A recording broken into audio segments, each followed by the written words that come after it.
Like, this is called the Pesky Report. Like,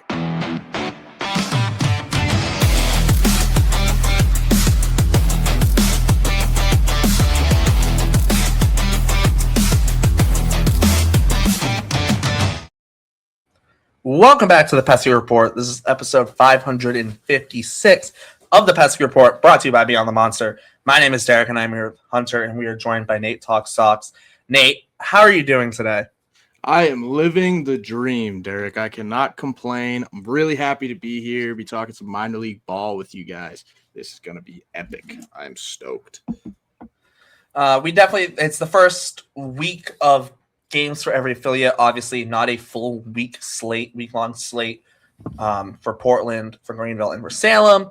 However, the first full week for Worcester, and obviously the other teams will be getting their first full week of games this upcoming week. We're going to kick it off in Worcester, obviously, them having that full slate of games. And Worcester, they got a very fun, trip to Minnesota, playing the Twins AAA affiliate in St. Paul, where they had two games get rained. Well, wasn't one of them technically like a snow out, technically? It was snowing during a couple. Yes. I don't understand the thought process of you're going to play this team one time, like, let's have it be in April. Like, that should be like a May series or something, like a June series. Yeah, and then they played Jacksonville. For them. They played Jacksonville in, like, the thing is, like, the Jacksonville Jumbo Shrimp, when they come up to Worcester this year for the one time the two teams play, it's in, like, July or something, or June. And it's like, That makes sense. That makes sense. Or last year, they played Jacksonville at the start of the year in Jacksonville, which, yes. There you go. Go play in the warm weather. Yes, makes a ton of sense. Going to Minnesota in the beginning of April, I don't know. That seems kind of stupid. But, hey, the Woo Sox didn't lose, so, I mean, I guess that's always a fun one. Obviously, they did have one doubleheader within that series. They had another game. I don't know if they've announced a date, makeup date for it yet. I don't think so. I'd be shocked if they even play it. Yeah, I would be shocked. Yeah, I'd be shocked too if they play it. Or if they do, it'd be like the only reason they'd play is, like, for whatever reason, AAA somehow can't figure out a tiebreaker for, like, playoffs. Which, like, the odds of that happening are slim to none. Let's start on the position player side of things. I think let's start with everyone's favorite mustache, Mickey Gasper. It's interesting because as the Red Sox major league team has sometimes struggled for offense, Worcester and Mickey Gasper especially has not had any early season struggles. Gasper this week, obviously 5 for 13, 3 home runs, 5 walks to just 4 strikeouts. Very good week for Mickey Gasper. I'll chuck it over to you first, Hunter. Obviously, Gasper fits in the catching mix. Also can kind of play a few different positions. But he's been really fun to have back in the organization so far. Yeah, there was obviously, as you mentioned, Worcester swept the series 5 games to none because they didn't play one of the games. And there was a lot of good offensive performances all week. The one game where they scored 19 runs, they walked 20 times. There was like a big build pitching matchup of, I think it was Jake Bennett versus Zebby Matthews, and the Woo Sox kind of like knocked around Zebby Matthews and made it not a big pitching matchup. But so there's a lot of people that we're going to have to at least touch on at some point, but it's really cool to see Mickey Gasper come back into the organization and kind of reinsert himself into like that role that he was playing with them when he first had that breakout season 2 years ago, where he was playing really good in Portland and then he got called up to Worcester and all of a sudden he was the best hitter on the team. And I mean, he's slashing 400, 531. He has an 840 slugging percentage, 3 homers, 2 doubles, 10 RBIs. He's walked 7 times, only struck out 7 times.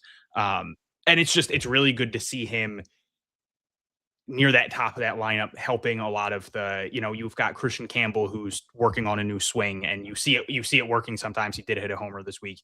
You see him struggling with the confidence at other times. You've Mikey Romero, who's been playing really good. Braden Ward, Nick Sogard, like there's a lot of Alan Castro. There's a lot of really young guys, most of which outside of, I think the only person I named there with experience in the majors is Nick Sogard. A lot of guys who probably benefit very highly from having Mickey Gasper either batting before or after them, and even just being in the lineup, being in the dugout, and being able to, give them tips on this is what this guy is doing. This is how you attack this pitcher. Because he is a catcher, so catchers tend to have better knowledge about that stuff. And even though he hasn't had like great success in the majors or anything, he is a major league bat who has proven himself to be a phenomenal AAA hitter. So that's something where he seems to be one of those players that's been labeled a 4A player. And I really don't think that's the insult that some people think it is. First off, a 4A player is still a gazillion times better than I'm ever going to be at hitting a baseball. But it's so good for a team with a lot of young guys to have someone like that in the lineup who will pick them up when they're struggling, who will help them with tendencies, who will work counts. And that's something Mickey Gasper has always been good at. Even before he broke out, he was always good at making a pitcher work.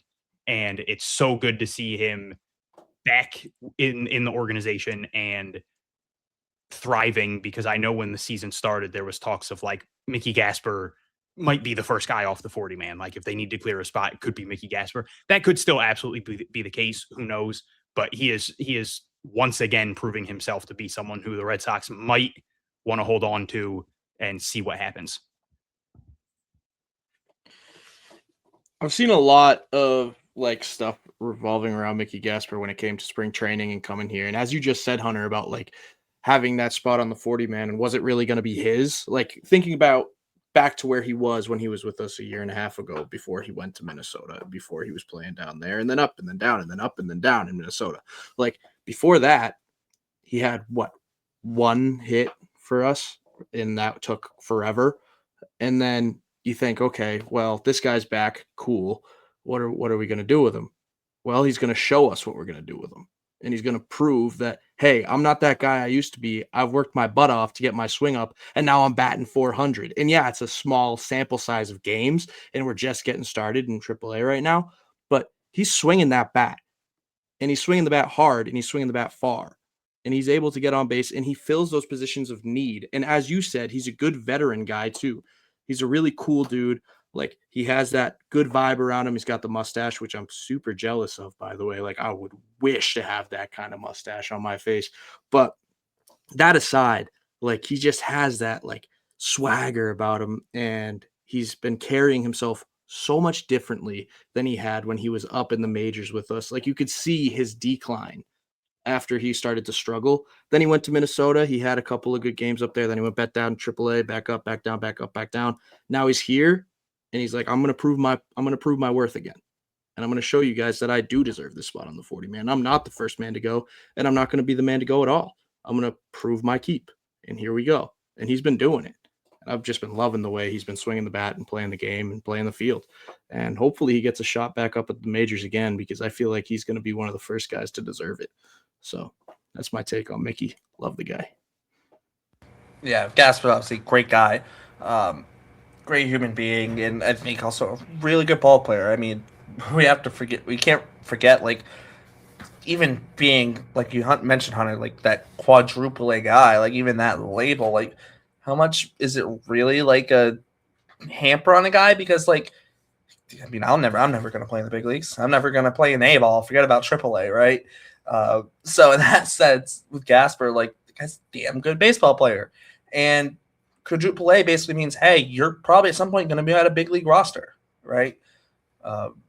And Gasper does provide depth for the Red Sox, and it is interesting, him being a switch hitter. There's not a ton of them nowadays, but it's also added versatility on top of the positional versatility he can bring. He can play first base, which the Red Sox seemingly never have a true backup first baseman. They just never do. And right now it's Monasterio, ?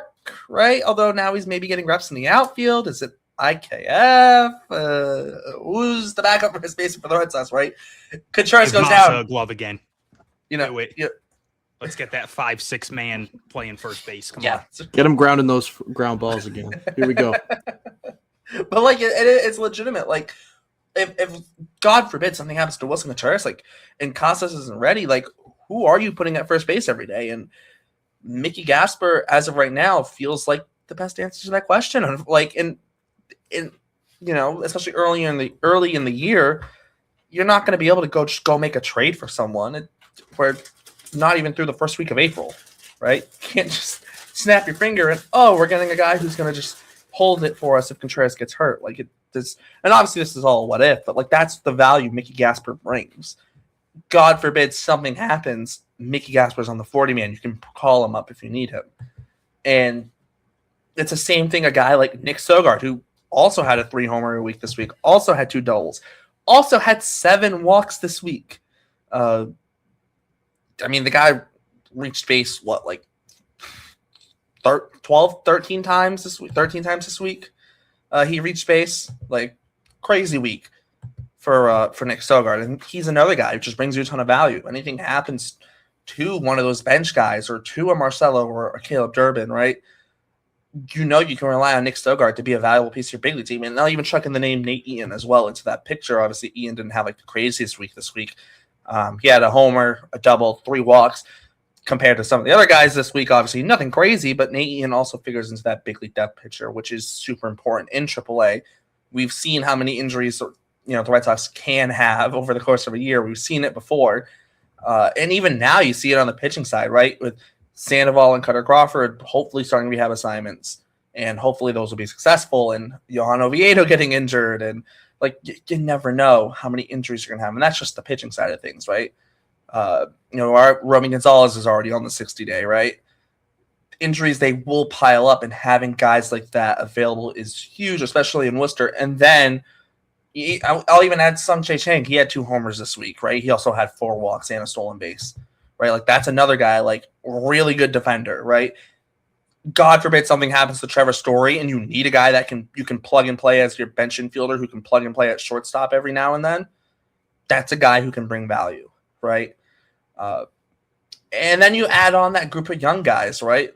You add in your Mikey Romero's, your Alan Castro's, even though he's not on the 40-man and probably still a little bit away. There's other guys ahead of him, right? But another switch hitter, those are rare. Christian Campbell, especially Christian Campbell, if he really finds that stroke, which I believe he will once the weather heats up, right? You kind of add those guys to that mix, and you can really kind of see the pitcher coming. Also, another veteran presence, I'll add Vinny Capra, right? Who on the Blue Sox game notes was listed as Nick Capra. Sorry, Vinny. Sorry. But like that's another veteran, right? But you had this mix of the veterans, but also the young guys coming in and kind of hopefully coming into their own in Worcester, or in Christian Campbell's case, reestablishing himself.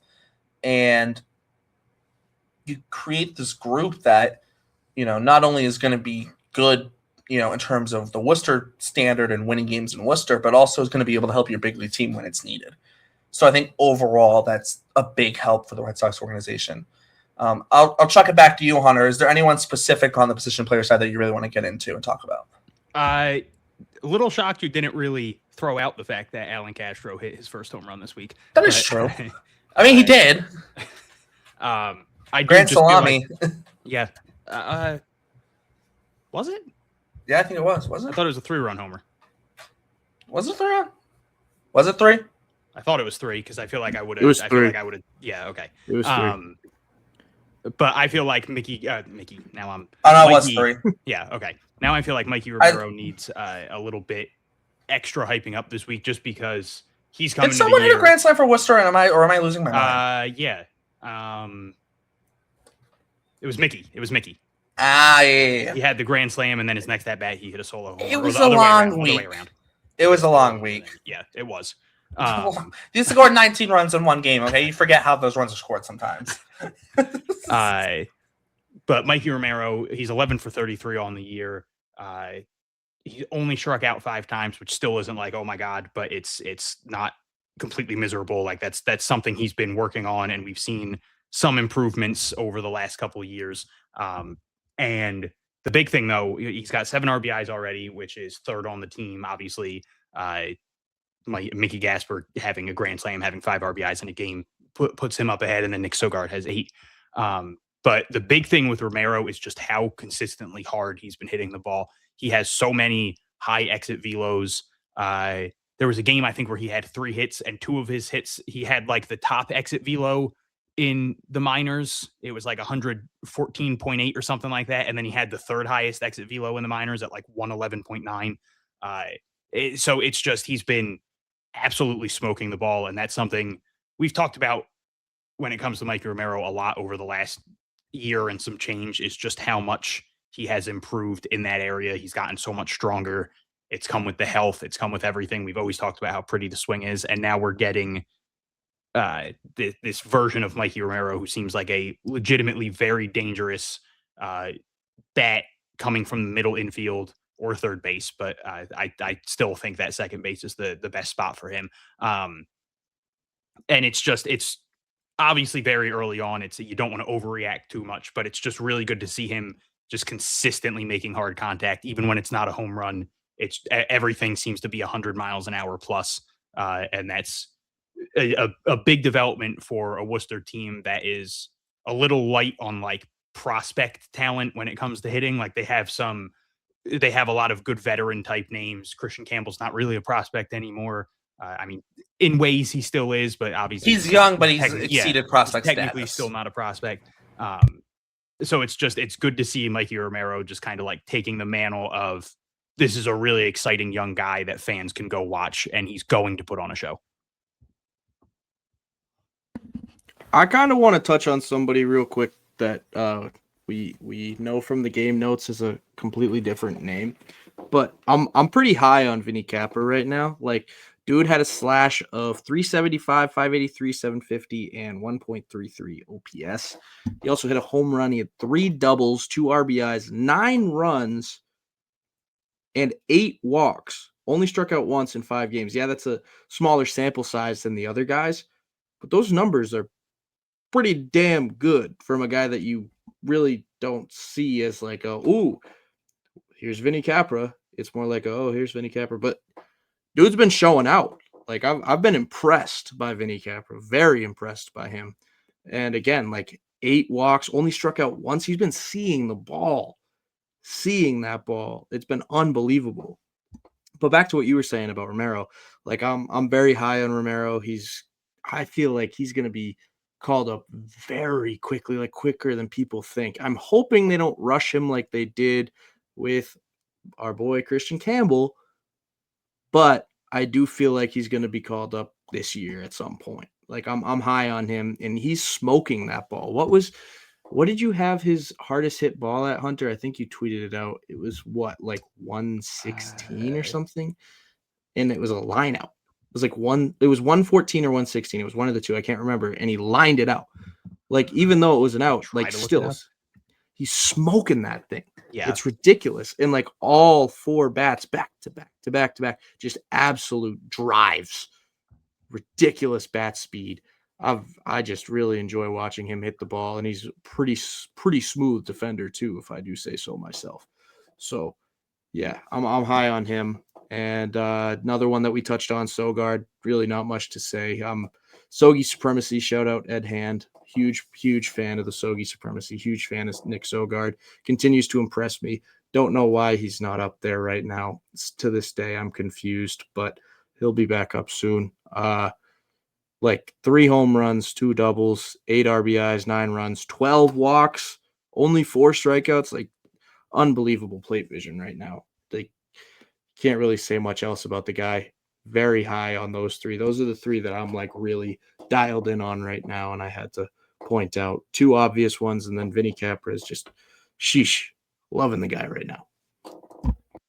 Yeah, I think it was 113.8 for Mikey Romero. Was it? I think it was this week. That sounds right. I can't find it because the Twitter search function is completely broken. Yeah. I just went to Savant and looked up all his game log. That's a smart. Sure, it was faster than that, but that sounds right. But yeah, 114 would rounds up to 114. Yeah, I guess so. But still a rocket. Yeah, absolutely. Just laser. The other thing too, I think that like with Mikey kind of comes with the whole like, at least for my intrigue, is like an infield of middle infield of Mikey Romero and Marcelo Meyer would be so fun. Yeah, it would be so fun. And they've known each other for a long time. So just like that would be so much fun. Don't know if it's gonna happen. Just because like, especially like this year, Trevor Story does feel relatively locked in at shortstop unless something happens to him. Yes, Mikey's was 113.8 as well. I just looked through the Syracuse games as well. But it does feel pretty locked in. But I mean, I'm hoping at some point in the future we get to see a Marcelo, Mikey Romero middle infield if everything goes right for the both of them. That would super fun with that. The only other thing we'll mention on the kind of catching side of things, Jason Delay caught Jake Bennett's start. The other start was the TJ Sikkema start, so that's kind of an interesting thing to keep an eye on. Delay's kind of the highest seen like defensive guy there. Last week was it Tolle got the Gasper catching start, which was did not go out great. And then obviously Matt Tice. Or did he catch Tolle this week? And then Matt Tice is their other catcher. Who did Tice? That's going to bother me now. Who did Tice catch? We literally looked up game winner the other day. I remember that. Yeah, we Thursday? We looked up before. So Tice caught the Tolle start this week, and he caught was he DH or catcher? And he caught the Jack Anderson start. Okay, that was the one that he brought in Sung Jae Chang, and we won that game late. That was those are the two games that he caught, and then Gasper had the fifth game.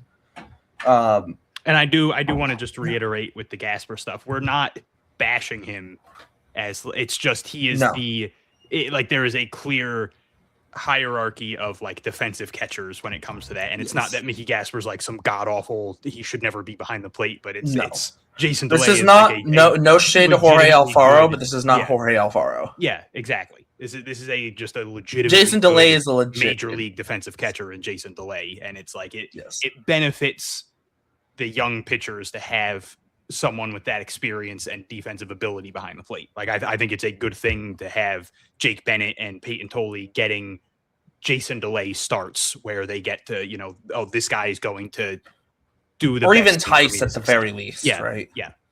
Where it's like, and this isn't like you mentioned, it's not a shade at Gasper, but also I think Gasper's value does come in his versatility, right? I think that is where his value does really shine through. So kind of Gasper, as much as he is a catcher, he's very much the third catcher on this team. Yeah, right. He's also a first baseman and a second baseman. He's kind of there to do it all, right? He will get the most of his reps most likely at first base, but yes, he won't be stuck to one position. I guess there isn't a time. I guess the only other thing to note, it's a little bit sad. Braden Ward didn't have any stolen bases this week. That's a little bit sad. I think that's pretty much it on the position player side. Yep. For the main things on the pitching side of things, we did just mention them. So let's start with Payton Tolle. 6 innings, only gave up 4 hits, just the 1 earned run. He did give up an unearned run on top of that as well. But then 7 strikeouts and just 1 walk. Really good bounce back start from Tolle. And it was a little bit deja vu to last year. First start, not the best, and then kind of bounces back. Maybe this is just a Payton Tolle thing. I thought it was interesting. Wasn't there someone else that had like a rough start in the system? There might have been someone else who had a rough start this week in the system that it was Kyson Witherspoon. I was like, it didn't have like the great, like it wasn't like a bad start, but it wasn't like, it wasn't like it wasn't like earth shattering, and it's like, okay, it's also his first start. Like it's chilling a little bit. And I felt like Tolle too, like after his first start, it's like, and I love Alex Cora, but also too, like sometimes shut your mouth, release. He goes, well, Tolle's in Worcester because he's still developing. I'm like, shut your goddamn mouth, Alex. He had a rougher start, like for the first start of the year. Like, chill it, dude. You're gonna make him sound like he's some like high A prospect who like, can't figure out how to throw anything but a fastball. It's like, yes, he's still developing, but you don't need him. It could seem like he sucks. Because to me, that's what it came off as. It's like, well, he's in Worcester because he's still developing. It's like, no shit, Sherlock. I could have told you that. But Tolle, really good start, and obviously just he'll be in the big leagues at some point this year. I do wonder what the role will be for him in the big leagues. Not that obviously long term, I do think he's a starter, but it's just interesting with how many, like, what does Cutter Crawford's role look like? What about Patrick Sandoval? And if Oviedo does come back, we'll see how much he gets stretched out. But then also too, like you still look at the current rotation, depending on what it looks like and injuries look like. If they don't have a ton of injuries, I do wonder a little bit if Tolle finds himself in the bullpen just for the sake that he's going to be too good to keep in Worcester, but they just might not have a spot in the rotation for him. And that's not necessarily, that's not a dig at, that's not like it's saying, oh, Tolle's not good enough to be a starter. I think he will 100% be a starter on this team next year for sure. But there's a little piece of me that wonders, it's like, is the picture for him the big leagues this year bullpen just because there might not be a spot open for him, right? Not saying that's going to happen, but there is a little bit of me that wonders just because are they going to really put Patrick Sandoval in the bullpen? Maybe, but we'll see Patrick after Tuesday. Well, true, but Patrick Sandoval is also proven to be a quality big league starter when everything's going right.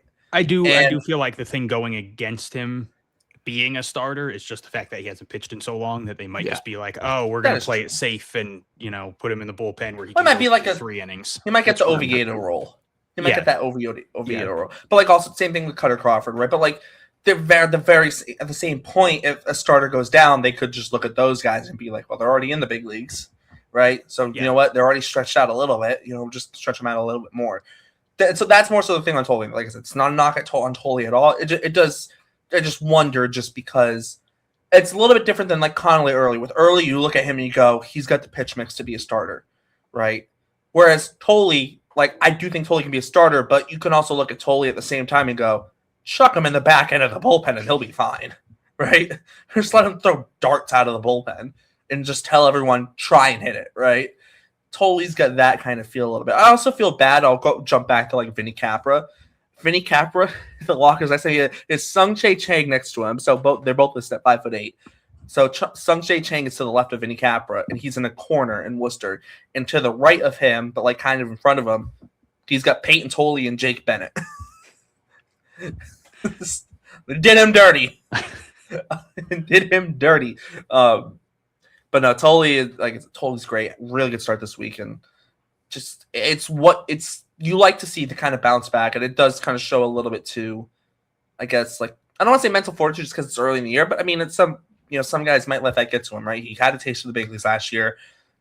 Some guys might expect to come out of the gates firing on all cylinders, and he kind of has a little bit of a rougher start. His first start comes back strong, second start. It is something that you do like to see. Yeah, I was about as unworried as you could possibly be with Tolle last year when he got called up. Like it didn't shock me that the guy who basically only had his fastball down didn't completely dominate in the majors the whole time. And it was like the other stuff's he's working on the other stuff. He'll get there. And then his first start again this year, unbothered. It was very clear he was working on the other stuff. Like we saw a lot of sinkers, a lot of cutters. He threw in a couple curveballs. He threw changeups. Like he was mixing in everything. And there were times where everything looked good. Like he had a really nice changeup for a strikeout at one point. So it was like you are seeing the progression of Payton Tolle. And then even with me being unbothered, it was really nice to see him go out there and have a dominant start, if only for the narrative, just because it does get to a point. Like let's say he went out there and he threw 4 innings and gave up 7 runs. That would just be like Red Sox fans are already in a bad mood. Like if they then see, hey, Payton Tolle got hit around in AAA, that's just another thing for them to attach. And first impressions are massive in any sport, really, but it feels especially so in baseball, where it's really hard for a player to change the narrative on them that is first created when they get to the majors or when they get to a new team, whatever it is. I just want to last year. Think about how long it took for Jarren Duran to get over the narrative of yes, exactly, like the narrative that was around him. And obviously, Trevor Story struggled this year. He does have an RBI single tonight, but a little blooper, but whatever, still counts. But like him last year, we got to a point in like July where he was the best hitter on the team pretty consistently, and there were still a lot of people that had negative trust in Trevor Story, and it's because his first 2 years here, he barely played. And then the first 2 months of the season, he was bad. And it's such a narrative based fandom, I guess. I don't know how else to word it, but like, I didn't want Payton Tolle to have to dig himself. Not that he would probably care if he's going out there and shoving in a month, he's not going to care that some fans still don't think he's good or whatever. But it's as people that have to sit in the Red Sox space on social media, in the public, whatever it is, it's frustrating to hear a wrong narrative about someone. So it's just good to see him going out there and not letting that narrative build, because anyone that has watched him, even the people that, did get down on him last year, no, there was no one that was saying he didn't have the talent to be great. Like you watch him for 2 minutes and it's like, oh, all right, well, that's one of the best fastballs I ever seen. And that's all you need to be like, okay, there's clearly something here. So it was good to see him go out there and absolutely shove, especially because I think he gave up a home run in the first inning. Yeah. He gave up a homer in the first and then the unearned run in the second. And it was like, this has potential to go sideways quickly. And it 100% did not, which was really cool to see. And then good job by the Red Sox to score a bunch of runs in the seventh and pick him up and not get him that loss. Yeah, no, he really came back, showed that he could bounce back. Like, I don't even think his first game was bad, not bad, but I don't even think it was that bad by any means. Like, I was actually still impressed when I was there watching him. I was like, yeah, he's having a pretty solid game. Yeah, there's some errors and there's some bloops, but I feel like he wasn't horrible. And to speak on yesterday, like he threw his cutter 20 times, sinker 17 times, four seams 16 times. So he's throwing his fastball third most yesterday. Curveball 11 times. I'd like to see him throw that a little bit more. I think that he has potential to throw a pretty nice curveball. The shape is there. He just needs to find that location. So I'm pretty high on his curveball once he's able to pat that down. And then his changeup 10 times. So that's on 74 pitches. And again, like, it's fastball this, fastball that about Payton Tolle, but he's starting to bring in all these extra pitches so he can have a better arsenal. And that's just going to get him that much further and that much more when he gets to the bigs. And whether that's coming out of the pen or whether that's starting, no matter what, he's going to be a reliable arm for a team that not desperately needs it, but in a sense, they desperately need something. So maybe that kind of energy that he brings, that like, hey, I'm the man. Like, you got to get that, like, oh yeah, after he comes off the mound, like, we need something like that right now. And vibes are incredibly down in Boston right now, and he is a big vibes guy. Exactly. Like, we need that Wally head. Supposedly it's in there. Can we see it, please? Somebody hit a home run. I'd like somebody's gonna hit a homer. Please, can't wait for it to be Caleb Durbin. I'm begging you. Imagine that .074 batting. I will say about Caleb Durbin, outside of the one error he's made, he's been good defensively. There's been no issues defensively. Yeah. No, right? You're getting the out. I just want to real quick put this, and this is just like my overall take on why I like high floor players, especially ones that are good defensively. God forbid if they aren't hitting, they're still bringing you value, right? Caleb Durbin literally just got a single. No way! We just got to keep there. It is right there. See, they're also eating fish in the Red Sox booth, and I'm incredibly jealous because it looks incredible. But the point I'm making though is like, and like we'll get to these guys later, but like a guy like a Nelly Taylor, right? Love Nelly Taylor, stupidly high floor, right? That guy could go play center field for the Red Sox right now if Rafael got hurt, and defensively the Red Sox would be more than fine. Now the bat, yes, Nelly Taylor's not a big leaguer yet, right? Duh, obviously, but it speaks to the floor of a guy like that, right? David Hamilton's playing for the Brewers right now, and we talked about his speed and how that tool gives him a floor of worst case scenario, he's a bench guy in the big leagues, right? They'll never make me hate David Hamilton. No, and I'm not nicest dude in the world. They'll never make me hate David Hamilton. Exactly, but like also too, like he's a high floor guy, right? And guys like that like are valuable, right? I mean, there's a place for those guys, and I think that just because bringing up Caleb Durbin because he was a bat, the whole thing, but like defensively he hasn't been bad, right? So I just wanted to bring that prospect that popped in my head of like hey, this is why we don't always we drool over the high ceiling guys. The high floor guys can be really fun too. They can be. I don't want to bounce back to the pitching thing though because I didn't want to bounce off the Tolle thing. Noah Song has looked goddamn amazing this year. And I think I said it last week that I think like Song might be in the big leagues this year. I don't even think it is a might at this point. He keeps pitching like this, he will be in the big leagues this year. And I have mentioned I would love to see it. Noah's song too. It feels funny. Him being 28 years old, like feels right, but it also doesn't feel right at the same time, just because this is his like it's his first. It's going to be his first full year in Worcester, and hopefully it's not even a full year in Worcester because hopefully if he keeps pitches like this, he'll be in the big leagues, right? But he is one of the longest tenure guys in the organization in terms of from when he was drafted, and seeing him have this start to the year. I mean, we've always known the talent is there with him, right? And it's interesting him having that military background also too. Like he's very level-headed. Like he's not going to get too high when things are going great, and he'll keep his head down and keep working. But when things are going bad, he's not going to get too low either. He's just going to keep his head down and keep working. And he's a guy that he's not going to. I don't feel like he's going to blow anyone away, but there's just something with him this year, and I can't really put my finger on it. Maybe it is him truly having that full off season in the Red Sox organization, really getting to work on things, and knowing he's probably starting the year in Worcester. Maybe that's part of it, right? And maybe too is I mean, you look at his career, his life, even right. He's been very all over the place. He gets picked up in the Rule 5 draft, and he ends up in Philly, and then it comes back to the Red Sox org eventually, and then it doesn't pitch in 2024, and then in 2025 is he pitches most of the year in Portland, but like he gets a legitimately full offseason this past offseason, and maybe it's like maybe this is the year where we're legitimately like Noah Song legitimately makes himself into a big league pitcher. Yeah. Right? And I would love to see that. I think it would be a great story too, right? For the Red Sox case, it's so funny because it's like, oh, we kind of rag a little bit about on Dave Dombrowski on the show we have because he killed the farm system, trading anyone. Yes, they won the Red Sox a World Series. We're not complaining in terms of oh my god, he traded everyone right. Yes, they won a World Series. We're more so complaining in terms of like would have been nice to maybe kept a couple people. I know, obviously, won a World Series. Grand scheme of things, no complaints.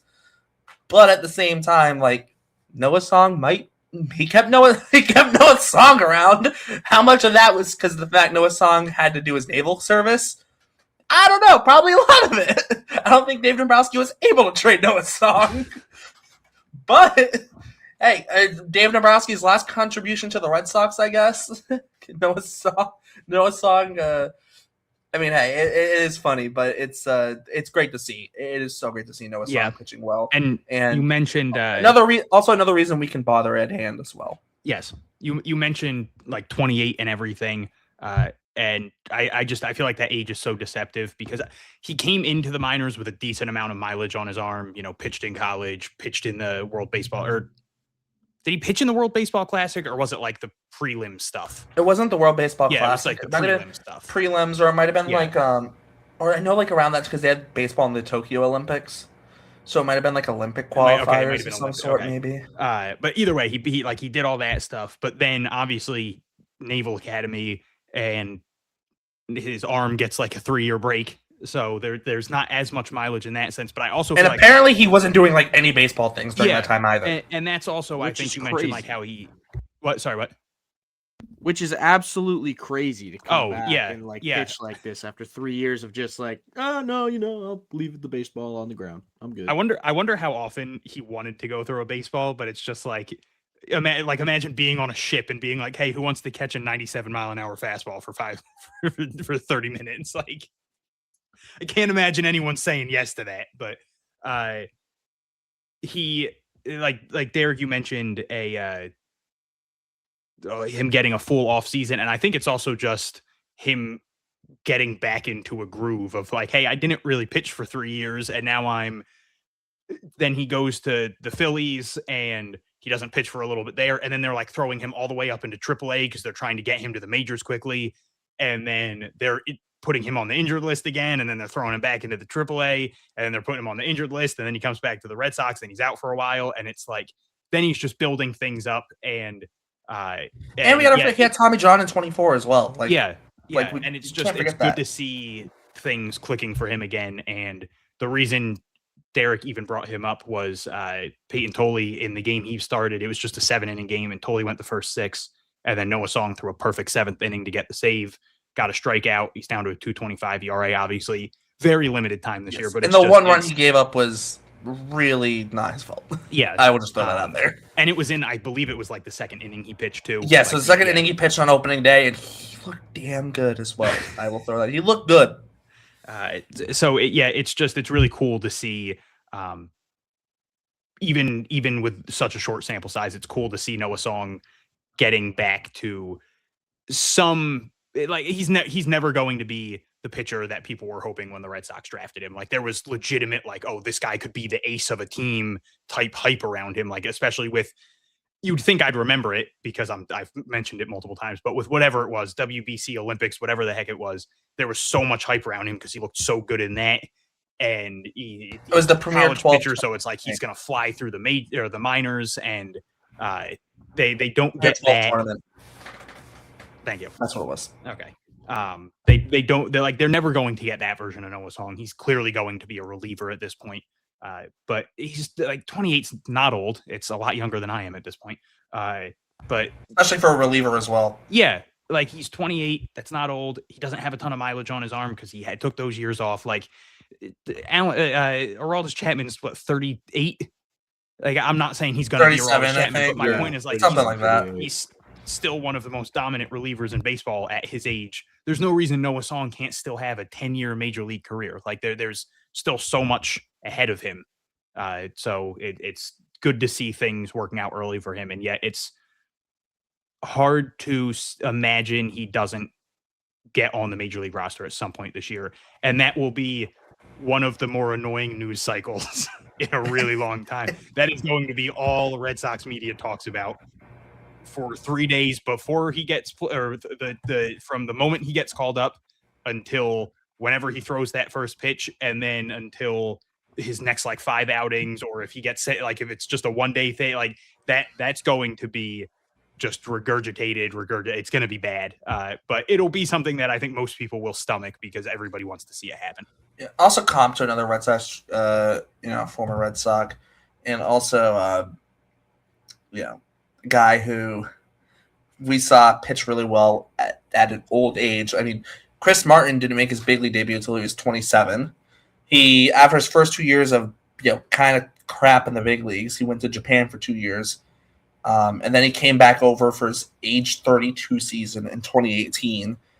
And then he really didn't figure it out until 2020 with the Braves, and he was 34 years old.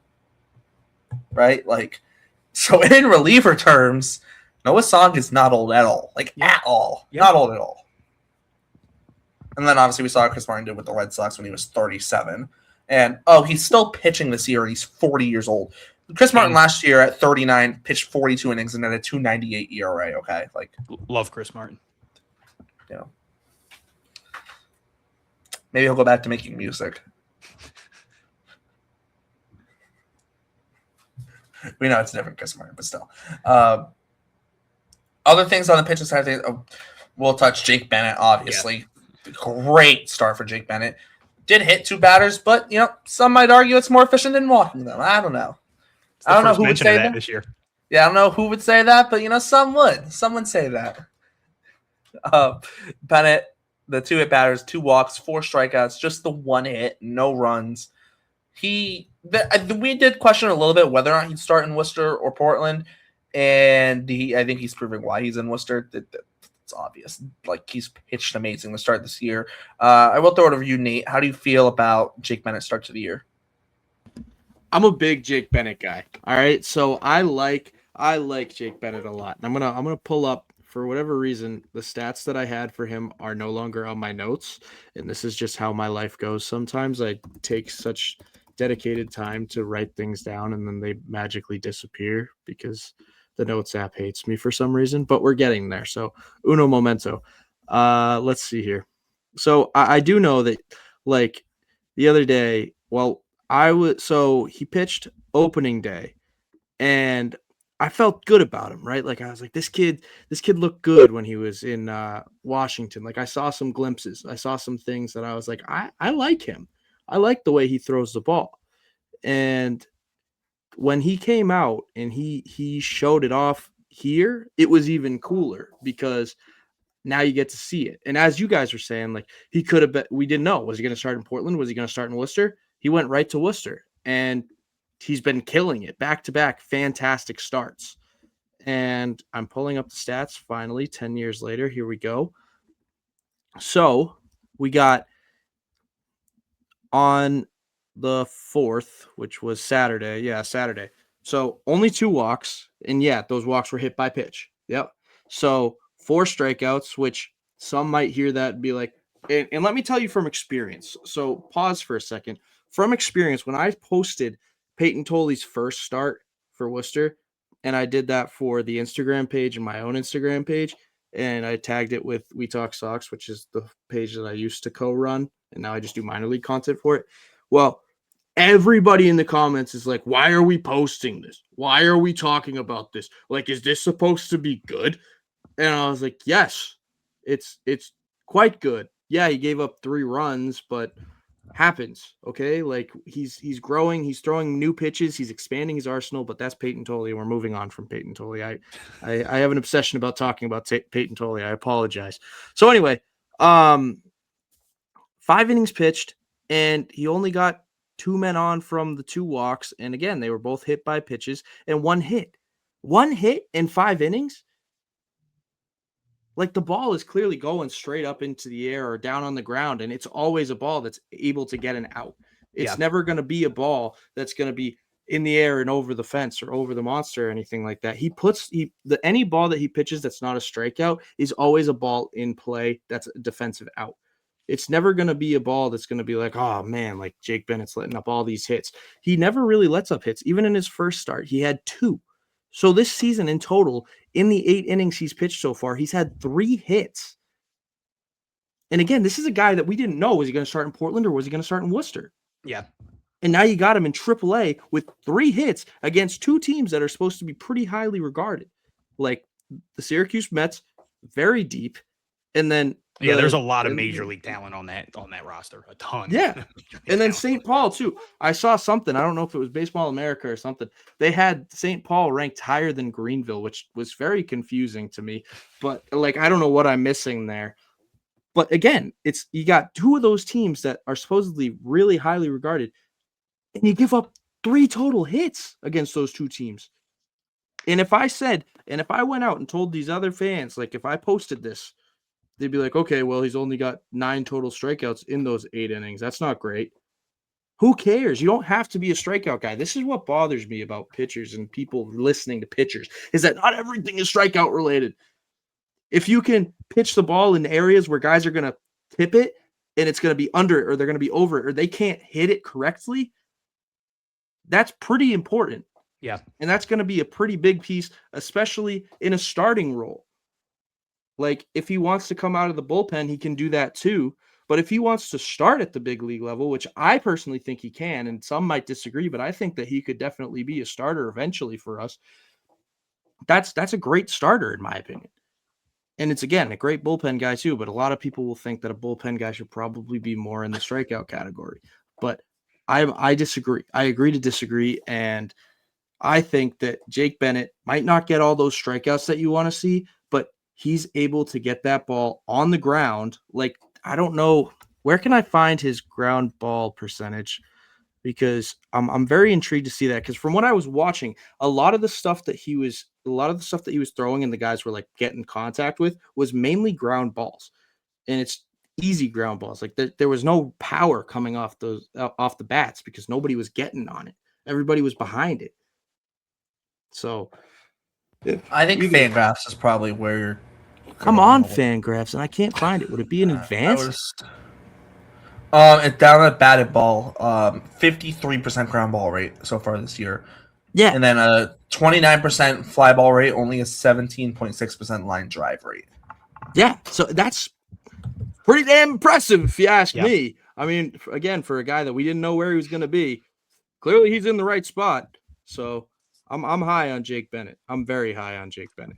Also, add on to that too. Last year, between the 3 levels he pitched at, 47% ground ball rate, and then in 2023 he had a 52.5% ground ball rate. So this isn't anything new for him. And the fly ball rate last year was 31%, and his home runs per fly ball was only 4.6%. So you could also kind of infer from that a lot of the fly balls are not balls that there's probably more like pop-ups or kind of lazy fly balls within that than fly balls that are, home run fly balls. Yeah, a lot of these guys are behind it, and they're very behind it. And it's not like he's throwing gas. Yeah. But they can't catch it. It's impressive. And you mentioned one of the things and I know you said that you've kind of gotten some comments about like, oh, only 9 strikeouts in 8 innings. But the nice thing about Jake Bennett is he's been so good that there's not a lot people can complain about, because I completely agree with you. It happens all the time. Like you mentioned, you posted Payton Tolle's first game and people were like, are we supposed to be happy with this? I remember last year I posted just like the line from Juan Valera's first game. And I think he gave up like 3 runs in 4 innings, but he had like 9 strikeouts. And I had people like, oh, that was so bad. Who he gave up. And it was like, a lot of people are very interested in the minor leagues, which is awesome. I'm very happy that, like, especially Red Sox fans, I think that they're more informed than a lot of other fans about the minor league system. I think they are more intrigued with it. But they are also a lot of box score watchers, which there's nothing wrong with. Obviously, people have lives. I just happen to not have one, so I watch every single game. But so you do get a lot of that where it's like, okay, well, you didn't watch the game. And also, first off, yes, this 19-year-old throwing 100 miles an hour is impressive. that is absurd. But that tends to happen a lot where people don't see the nuances of like Payton Tolle's first game, where it was like, okay, well, he was mixing in a lot of pitches that he didn't really throw much of last year, and they were looking good. And there was bad luck, like, oh, he gave up a 70-mile-an-hour double, and people don't look into that stuff. Oh, such and such gave up a bunt double. Yeah. The box score doesn't show that. Yeah, you don't the Robinson Cano bunt double. Yeah, you don't see that he gave up 2 of the runs were on a ball that dropped between it happened to whoever the Cubs were playing the other day. The Guardians, where the PCA hit a pop-up to Jose Ramirez, and for whatever reason, the shortstop called him off, and then the shortstop let the ball drop. And PCA ends up coming around, and it's like that looks like whoever the pitcher was gave up a smoke double to PCA and then let him score. And it was like, no, it was a bloop that should have been. It was a pop up to the third baseman that got called a double.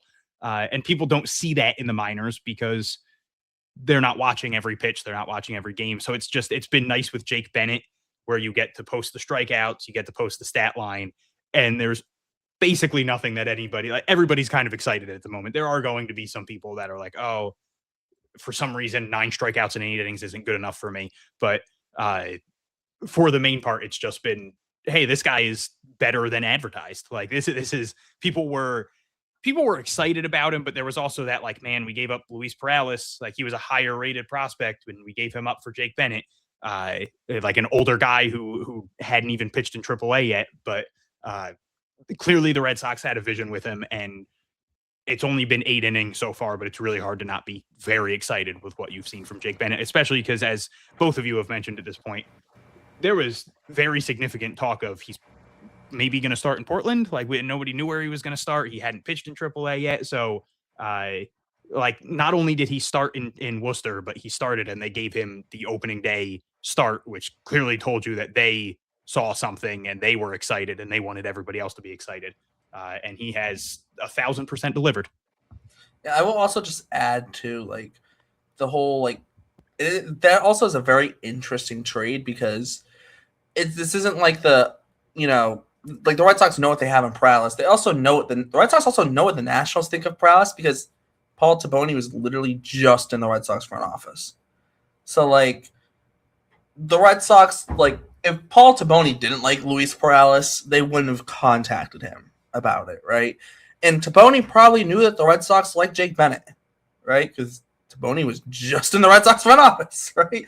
So that trade is it's a very interesting trade, right? Because there's maybe Taboni was higher on Perales than, other people, and maybe other people in the Red Sox front office were higher on Bennett than maybe Taboni was, right? And maybe that kind of spark when Taboni gets hired with the Nationals, maybe sparks the ideas of to a prospect swap, right? Maybe Taboni calls Breslow and was like, hey, we know you're not super high in Perales. He's maybe, not the biggest guy. Well, we have this guy that we know you like. Why not 1-for-1, right? And so that, I think the details of that, those are the type of things where it's like, I would have loved to have been a fly on the wall in that room when those phone calls happened. Or I'd love to have been like an umpire at them Little League games when Chaim and Craig Breslow were making all their deals. But stuff like that is like an interesting thing, like how like the Bennett trade happens. Because I think a lot of us at the time of the trade were they just traded Luis Perales for this guy who might be good, but also like Luis Perales is better than him. Like, come on, Luis Perales is much better than this guy. And then, Bennett comes into the system and he's really turned heads. And they sung his praises early on when like after the trade, but a lot of us were a little bit hesitant just because it's like we haven't seen him in a Red Sox uniform, right? And whereas we've seen Perales go throughout the system and pitch well. And Bennett has really kind of proven, why the Red Sox are willing to make that trade so far. Yes, it's only 2 starts, and the whole box score watching I do agree with because especially when you look at it like a game-to-game basis, like a guy hitting a bloop double, right, doesn't show up. But also over like the course of a year of Jake Bennett, even if he only strikes out 1 guy per inning, but like he's got a 2 ERA or whatever it is, right, over the course of a year, like you're going to know the guy's good, right? Things like that balance out because a guy might have we'll use this as an example, like the hitter example, like a guy might have a 70-mile-per-hour bloop double, but he also might have an 115-mile-per-hour ball that he lines right at the shortstop's head and gets caught, right? So in some ways, stats over a long period of time, you're going to get more of more of that big picture. But over the short sample sizes like we're considering now, like just a week of games, right? Or like for the starting pitchers, especially 2 games, just box score watching doesn't get you the full story, right? And there's nothing wrong with box score watching. Like Hunter mentioned, people have lives. I will admit I was not able to watch a ton of games this week, right? I watched as many as I could, but trust me, if I could have watched more games, I absolutely would have. Thanks to all my teachers for giving me assignments. I hate you all. Just kidding. If any of my teachers are somehow listening, I love you all. Sending them emails right after this, so don't worry. Yeah, thanks, Hunter. But there's nothing wrong. I try to personally mix up like what games I watch because I can't always do like Hunter too and watch multiple games at once. Sometimes it gets a little bit too overload for me. So like I'll try and focus on like Worcester one night. Like I know I definitely tuned in for like the Kyson Witherspoon start. I wanted to watch the Ianson start, didn't get to, but this is why you have Hunter on social media as well. This is why you follow Hunter, because I was following along pretty much all night. But I think it's another thing too. Like you do have to realize, like, okay, there are going to be nuances early in the year where a guy might give up 4 runs in 5 innings, but he might have looked really good, right? And we've seen it before at the big league level, and where a guy goes out and pitches really well and has a really gutsy game, and maybe he goes 5 innings and only gives up. He might only give up 2 runs, right? But it might have worked through a lot of traffic. Maybe he didn't have his best stuff that night, but gets a good performance out of it. Or maybe the guy looks really good, but has one really the Shane McClanahan issue is what I call it, because I remember his rookie year with the Rays. He could go 6 innings in a game and give up 4 runs, but he'd get tagged by 1 3 or 4 run inning, which would make his start by the numbers not look that great. But if you watched the game and you took out that 1 bad inning, he looked amazing, right? And so it's funny because that stuck with me because I saw him pitch twice in his rookie year, and I'm like, this guy's going to be good if he can avoid the 1 big inning. And then obviously the next year was in Cy Young consideration for most of the year. Yeah. And so it's funny because I saw it now that it to me is always like that's the Shane McClanahan like thing, like the 1 really bad inning that makes your stat line look crappy, but the rest of the game you look really damn good, right? And that's why box score watching, especially short sample sizes, don't always work. Obviously, it's better to pay attention and at least have some knowledge and no knowledge, right? But I think it's a thing to keep in the back of the mind, especially too as we get to Portland, to Greenville, to Salem, especially this week. They only played 2 or 3 games, right? Yeah. And you can't take a ton from that, right? I get like, we're gonna get to Greenville and Justin Gonzales had 2 absolute nukes, right? It's amazing, but in the grand scheme of things, it's what Greenville played 3 games. Like grand scheme of things, it's not that much, right? They're gonna play. I mean, yes, but clearly he's gonna hit 2 every 3 games. So by the end of the year, when he's got 100-something homers, then we'll talk. No, he's gonna do the MLB The Show thing, and he's gonna like hit two like was it like 255, and then it resets back to 1. So Justin Gonzales is gonna end up so good that they just restart. They're like, never mind. Never mind. You're starting back at 1, Justin. But we're already at the hour point, and we're still on Worcester. So yes, we need to get the show on the road. I have one thing I want to mention with Worcester, but I want to make sure everybody else is figured out. We're good? Okay. I just want to quick shout out. Tyler Uberstein made his major league debut. Very cool. Awesome story. Definitely not someone that I think many people would have expected to get to this point. I feel like it's been thrown out a ton of times, but like didn't really get many college offers, didn't pitch a ton in high school, ends up getting drafted late round by the Red Sox, almost immediately blows out his arm and misses like 2 seasons. He's like 25 years old pitching in high A, which is way too old for that level. And it's just like, hey, they're seeing if something works. And he's just been fantastic since coming back from injury. Looked good his first start with Worcester. Who knows how long he's going to be with the Red Sox? I think he already got option, I think. Did he? Okay. Still Whitlock. Got to make his major league debut. He'll 100% be back there. He looked really good.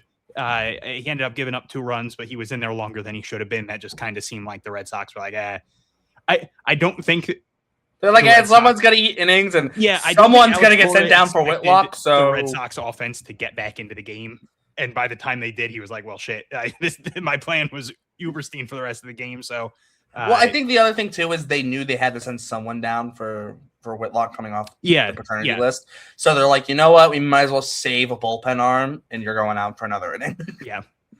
But still, good enough. Very good debut. Cool to see, and I expect him to be back there. Also, while we're on the shouting guys out for big league stuff, Shane Drohan just got called up by the Brewers, so shout out. We might see him pitch at Fenway this week. So shout out to old friend Shane Drohan as well. Boy, if he magically throws like 6 scoreless against the Red Sox, I might have to just log off Twitter because that'll be the most toxic place in the world. Don't get me started. That'd be the most Red Sox thing. That'd be the most 2026 Red Sox thing I think I've ever seen. All right. Well, the good news is there's not much to talk about with Portland. Max Ferguson in a homer. Yeah. Franklin Arias went 2 for 4. Yeah. Caden Rose went 1 for 1 with 2 walks. Yeah. Marvin Alcantara had 3 walks. Yay! Portland did not have the best of weeks. We'll just put it like that. However, there's one person I do want to. I know I brought up some hitters, but we're touching the pitching side first because John Holobetz had a really good start. 5 innings, 2 hits, no runs, walked 2, just the 3 strikeouts. But I mean, kind of go back to the Bennett discussion. Obviously, strikeouts aren't the end all be all, and it would not shock me at all. I shouldn't even say shock me. I feel like we should expect to see Holobetz in Worcester at some point this year. It would shock me if we didn't see him in Worcester. I think it's kind of the way to put it, more so. Both him and Hayden Mullins. I'll chuck Hayden Mullins unless unless one of those guys gets shipped off at like the deadline or something, or because you never know. Not with how the Red Sox are pitching they have. Yeah, would not be. But not with how the Red Sox are playing right now. But there's a long way to go. Hey, everyone says wait till Memorial Day when their team is good. Wait till Memorial Day, people. Gosh, there's no double standard here. Like, come on. Every time a team's good, wait till Memorial Day. Wait till July 4th. Come on, guys, let's go. Come on, figure it out. Wait till Memorial Day at least. But no, there's my rant for the show. Jake will be real proud of me for keeping it nice and short. Back to Holobetz, though. Really good start for him. And he had a really, really, really good year last year. And a little bit, obviously, comes over and like flies under the radar a little bit. Obviously, I think in some ways too, him kind of coming over early in the year when there's not a ton of stuff happening, like also kind of like attributed to the kind of him flying under the radar. Masataka Yoshida also has the most beautiful running form of all time. And also too, funnily enough, that Holobetz also came over from the Brewers, considering the whole Caleb Durbin fiasco. Hey, they have had a couple of decent trades with the Brewers. Okay, I will just throw that in there. Also, real quick, actually, can I please mention this? David Hamilton has been traded to and from the Brewers. They got him in the Hunter Renfroe trade. I didn't even think about that. I also didn't think about that. I didn't even think That's about literally that. the first time I Wow. ever thought about it. Yeah. I What a just good- what a realized good that point. now. Because I'm like, they've had good trades with the Brewers before. Like, I was like, it's like they got Holobetz and Yoveri Rodriguez and the pick that became Marcus Phillips. And I'm like, they got Benellis. I'm like, who they get with Benellis? I'm like, David Hamilton. I'm like, no, they couldn't have gotten David Hamilton. He's with Milwaukee. Like, there's no way. And I just had to double check that. And yes. I was like, no, was that a 3-team trade or am I losing my mind? No, it wasn't. Because I'm like, wait, there's no way the Brewers traded for him back, right? After they traded him away. Funny how the world works, I guess. Now we've just come across the realization that the Brewers traded David Hamilton to the Red Sox and then got him back in the Caleb Durbin trade. Good for David Hamilton, I guess. Yeah.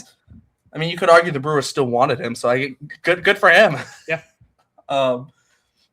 Okay. Back to my point about Holobetz because he came over. Jake's now going to be mad at me because I keep losing my point. Back to Holobetz. Him kind of coming early as the player to be named later.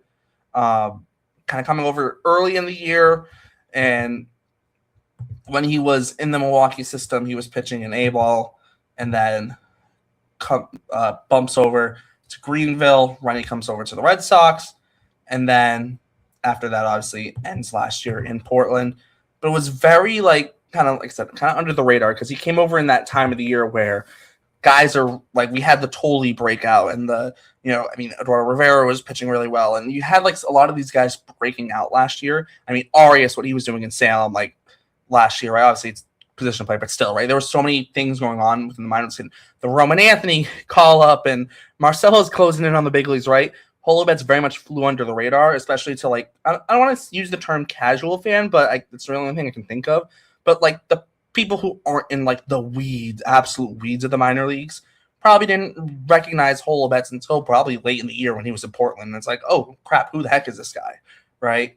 And this year starting in Portland, like I mentioned, would be shocked if he doesn't end up in Worcester at some point this year. He's become a nice little piece for the Red Sox, and he's not gonna blow everyone away. He doesn't have the crazy strikeout stuff, but just consistency, right? We mentioned it last year, Hunter. It felt every start, 6 innings. Right? To that point, these are every single one of John Holobetz's starts since getting called up to Double-A on August 7th last year.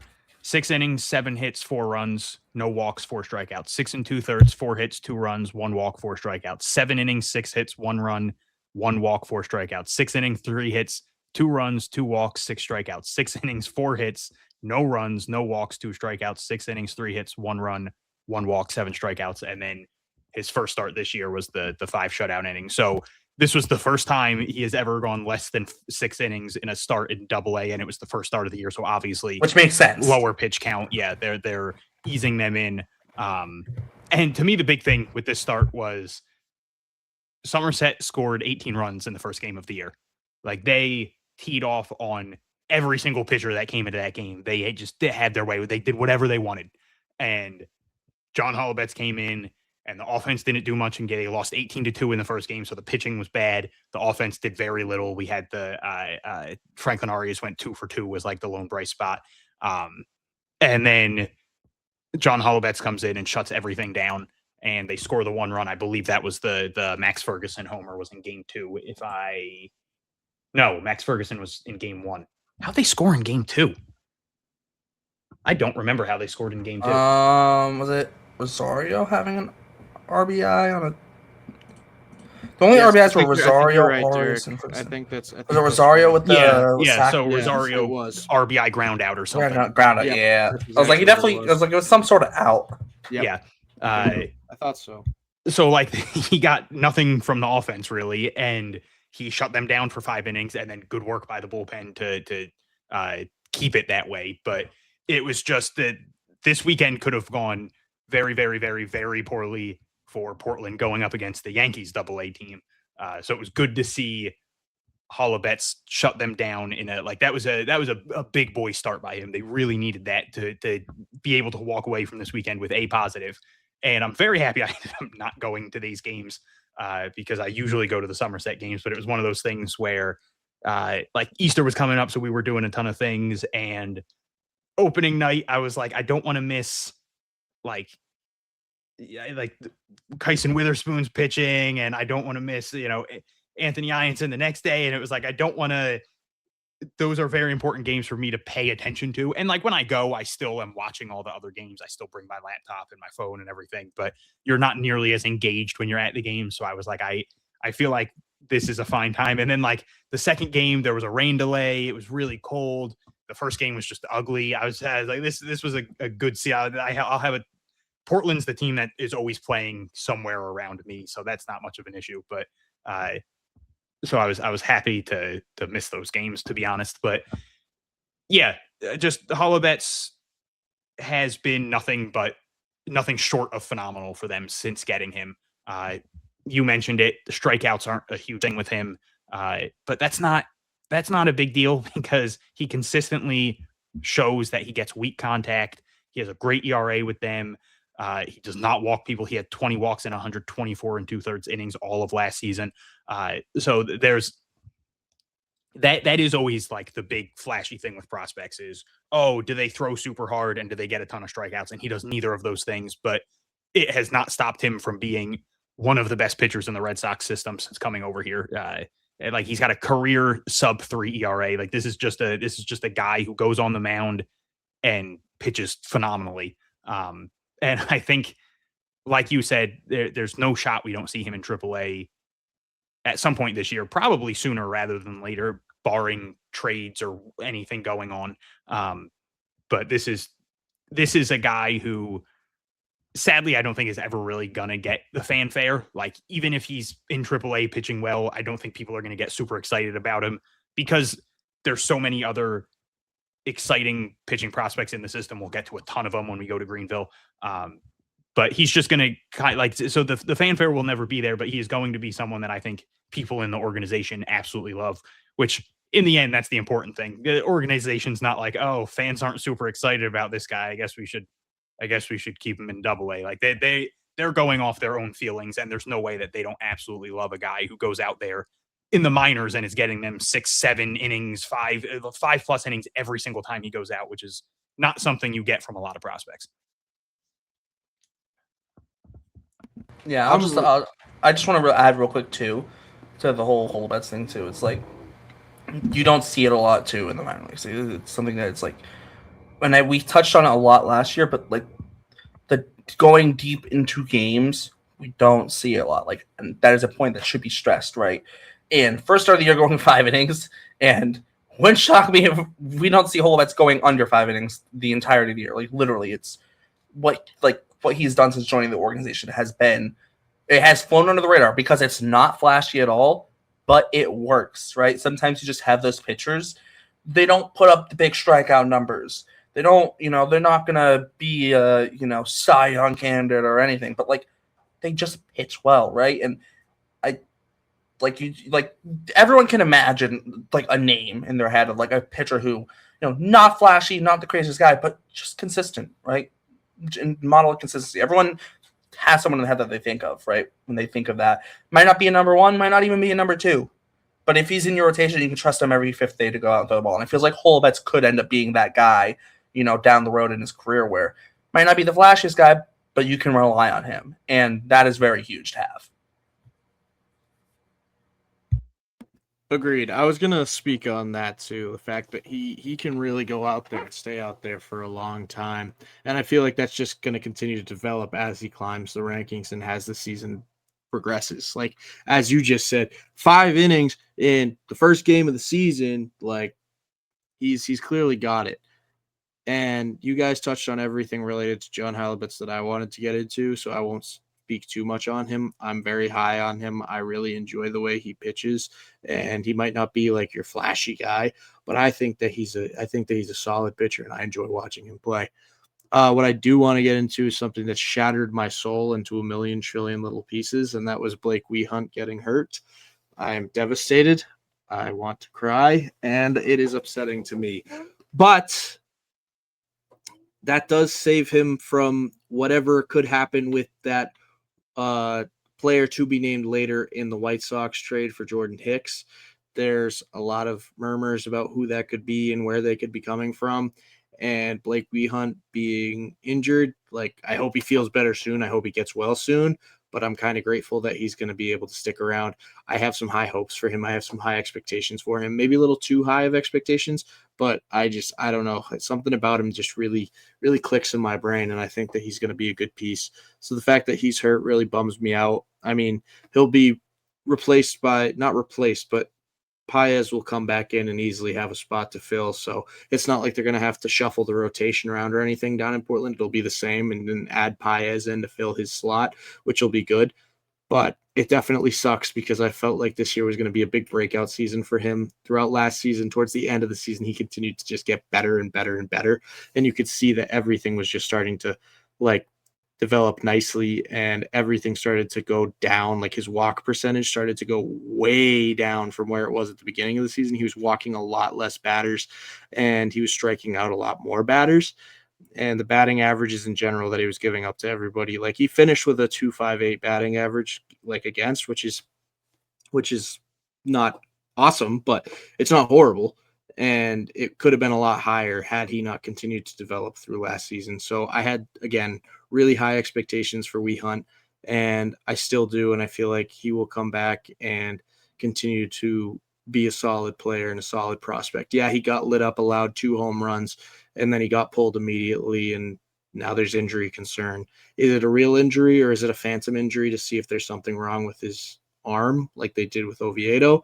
I don't know. I'm not really going to go into conspiracy theories about what these trainers do with these pitchers and players when they start to seem off. But again, I hope that he's okay. I hope that he can bounce back quick because I feel like he's going to make a statement and have a breakout year this year. So that's my thoughts on Blake Wehunt. And not to give him an excuse that I'm sure he wouldn't want. But you do have to wonder if he went into that game dealing with something. And it was one of those things where maybe he didn't say anything. He thought he could fight through it. Maybe it didn't start bothering him until right before the game started. Because there is also just a chance he got hit around. Because, again, every single pitcher got hit around that game. George Lombard was on base like 47 times. So, there's always the chance that it was just, he didn't have it and no one had it. And Somerset was just seeing the ball. Somerset was feeling themselves that day. But there is that little thing in the back of your mind. Like, he only faced, 3 batters? Like, that's pretty early to pull someone if there's not something that was genuinely bothering him. So exactly. Usually you would think they'd be like, let's see if he could figure it out for, maybe if he gets the 5 straight batters on, then we pull him. But so there is just that little thought in the back of my mind. Like, what was he really that bad? Or was it just he came in there dealing with whatever it was, and he was like, it's opening day, I'm pitching, like there's nothing stopping me from pitching, and then it was like, clearly this isn't what I should be doing right now. Yeah, I do want to bump off of Holobetz just for a second. I kind of want to just like that entire game between Holobetz, Eric Rivera, and Isaac. Was it Eric Rivera who pitched in the game? I think so. I think it was him and Coffee, right? Yeah, it was Coffee. You know what? I had Coffee's name, and then when I looked real quick, I missed up. I when I was reading the column for games started, for whatever reason, the 1 and Wehunt when I was trying to look across, mixed with like coffee's line. I was like, wait, what? I was like, I thought it was coffee, and then I'm looking at it, I'm like, I started second guessing myself when I was looking at it, and then I started second guessing myself on everything, and I'm like, wait, what? But yeah, it's Holobetz, Rivera, and coffee.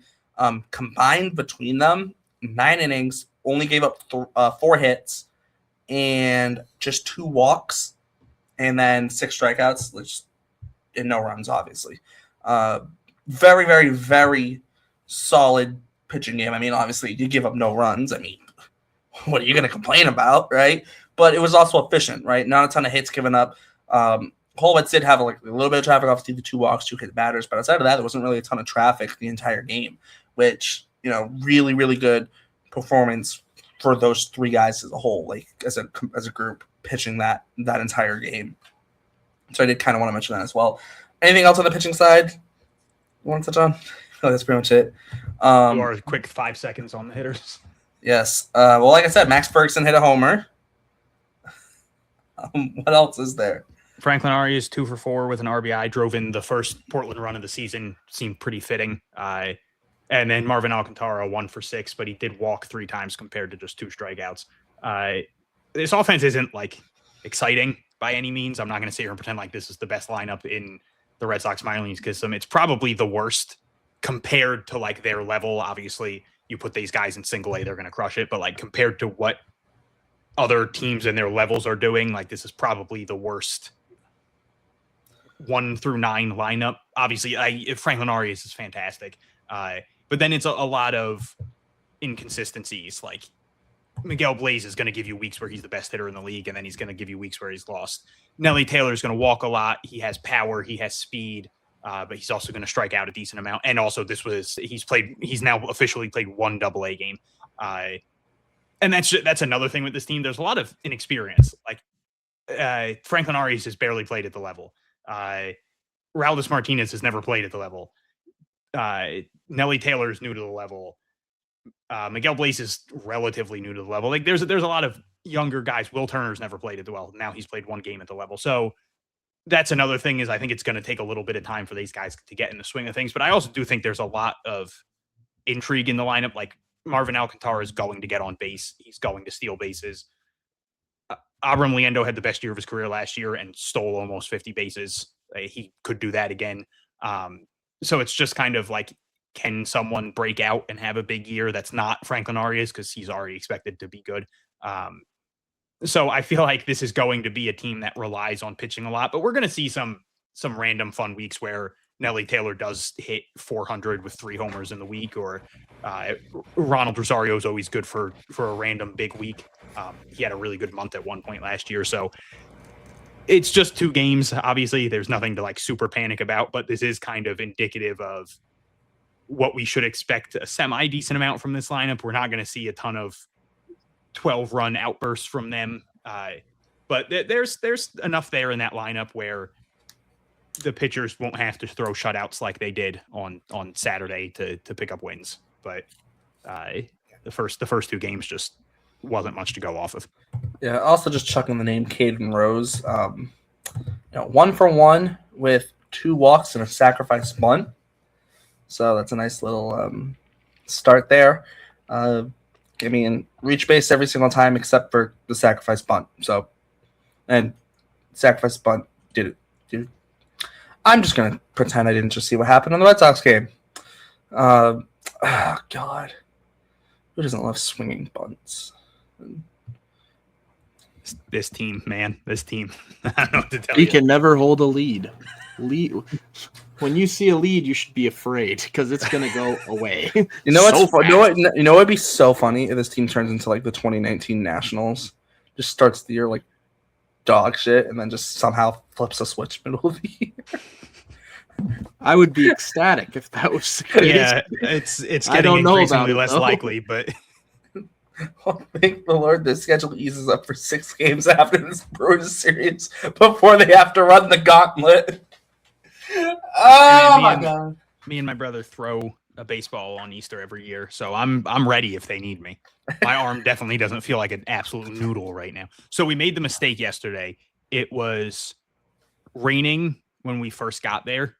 So he coaches at Lafayette. So we were like, oh, let's go into we'll go into the gym and we'll throw on the basketball court.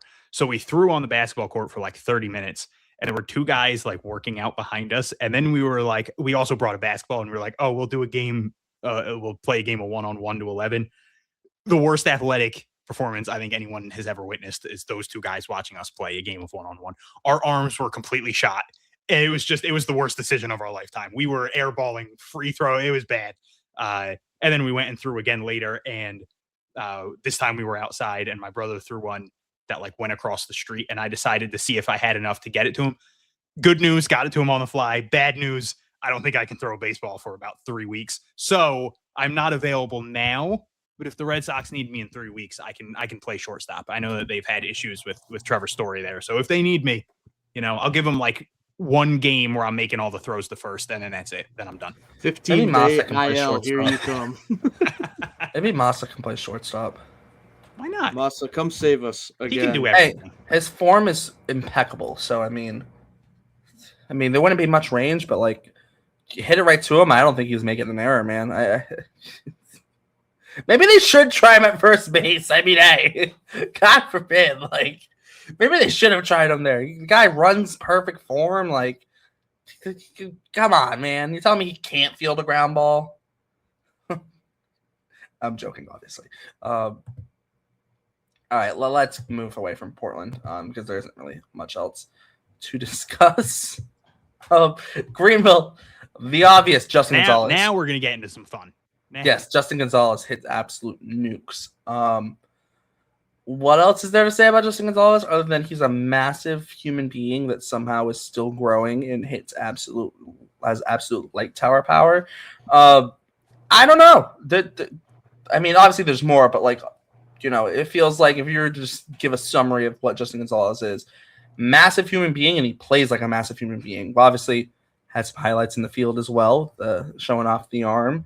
Like I said, playing like a big athletic guy plays. Not to like put the comp on him because I'm not, but like it's when I think of like how a big athletic guy plays, my brain immediately thinks Aaron Judge, right? Because Aaron Judge is a massive human being, has a crap ton of power, and has a pretty good arm, right? And Justin Gonzales this week, yes, it's in high A, it's totally different, but played as you would expect a big athletic guy to play. Threw a couple of guys out from the outfield, hit a couple of absolute bombs, and that's all you need from him, right? Yeah.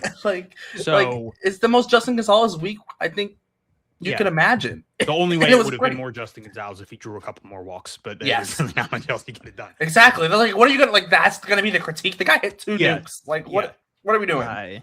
And the first home run was glorious. Don't get me wrong, but the second home run is one of the most violent home runs I think I've ever. That ball got over the green monster, I guess, in Greenville. Rather than kill the family of 4 in maybe 1.4 seconds. It was absurd how hard he hit that ball. It's just the thing with him is it's such a violent swing, but it's a good swing. It's not like one of those like violently ugly. It's just, it looks like he's going like if he swung a baseball bat at your head, I genuinely think there's a chance your head would fall off. Like it wouldn't just be like, oh, you're dead. It would be like, no, your I think he'd hit your head over the green monster. Your head would go 400 feet. But it wasn't just the home runs. What did I miss? What did I just walk into? It wasn't just the home runs. He had an RBI single at one point.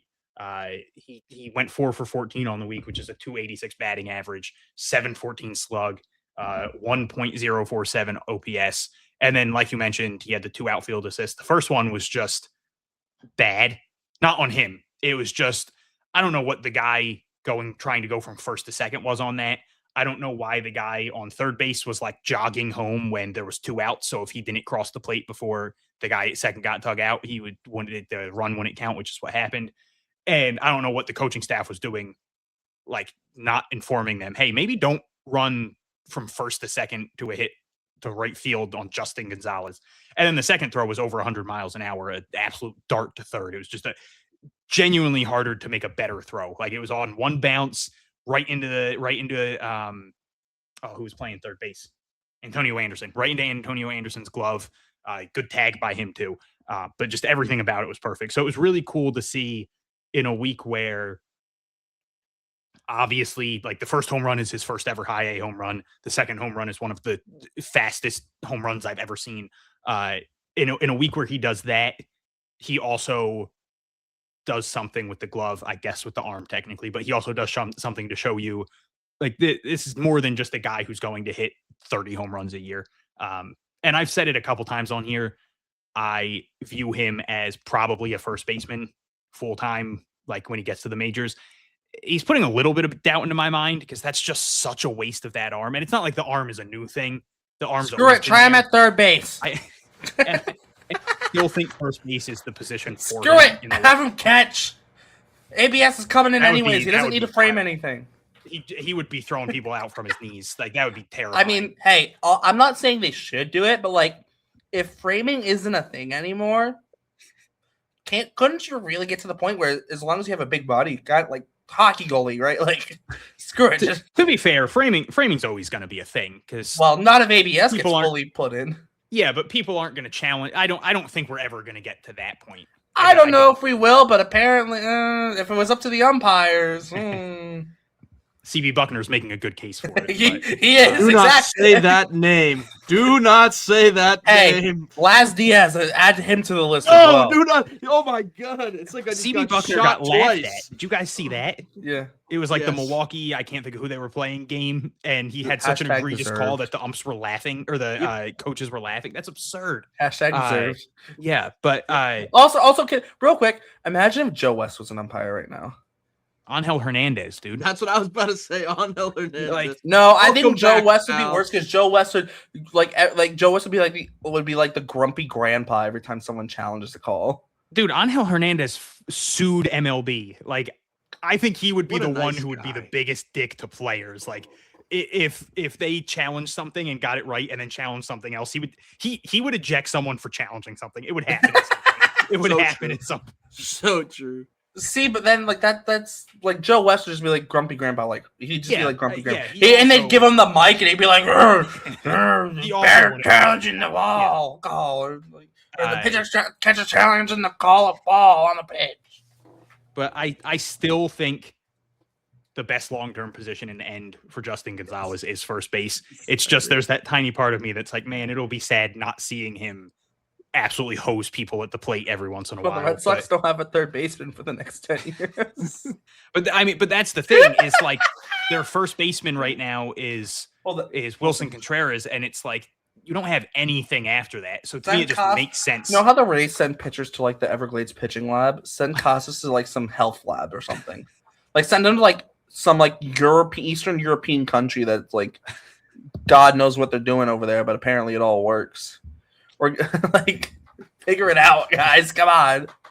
But but either way, like I don't know what the long-term plan is with Justin Gonzales, but it was just cool to see him do something else in a week where the home runs put so many eyes on him, and then he was also like, oh look, I can also situationally hit where I get an RBI single in a situation where we just needed to put the ball in play. There's 2 strikes.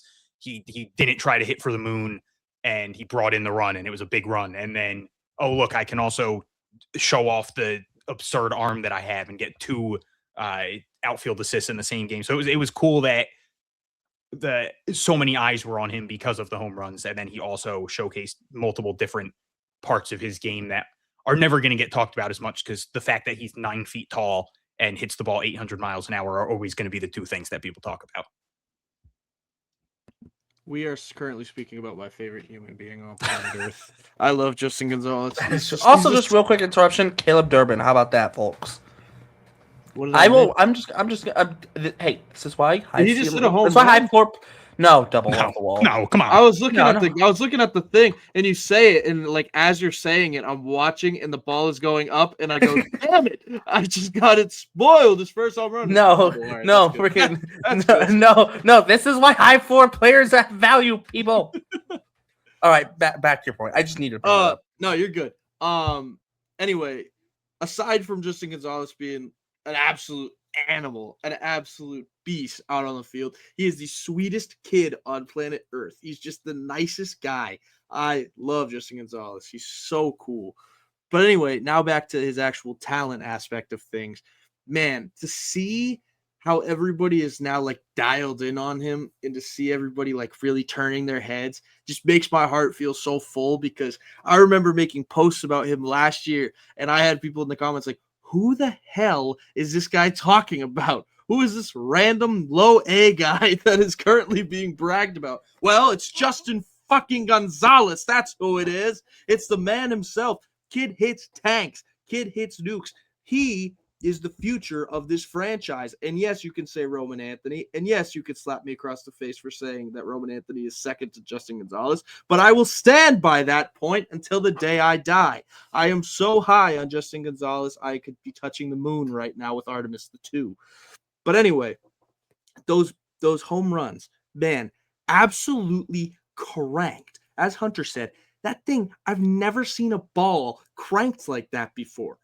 It was just like, you said apartment hunting. Okay, yeah, no, I don't even think it was apartment hunting. I think it was state hunting. He's about to buy his own state. That thing is still flying as we speak. Dude's hitting absolute nukes out there. And then he's making the plays in the outfield. And as you said, it's so devastating to think that he's not going to have a spot in that outfield when he has that arm. And he'll be a solid first baseman.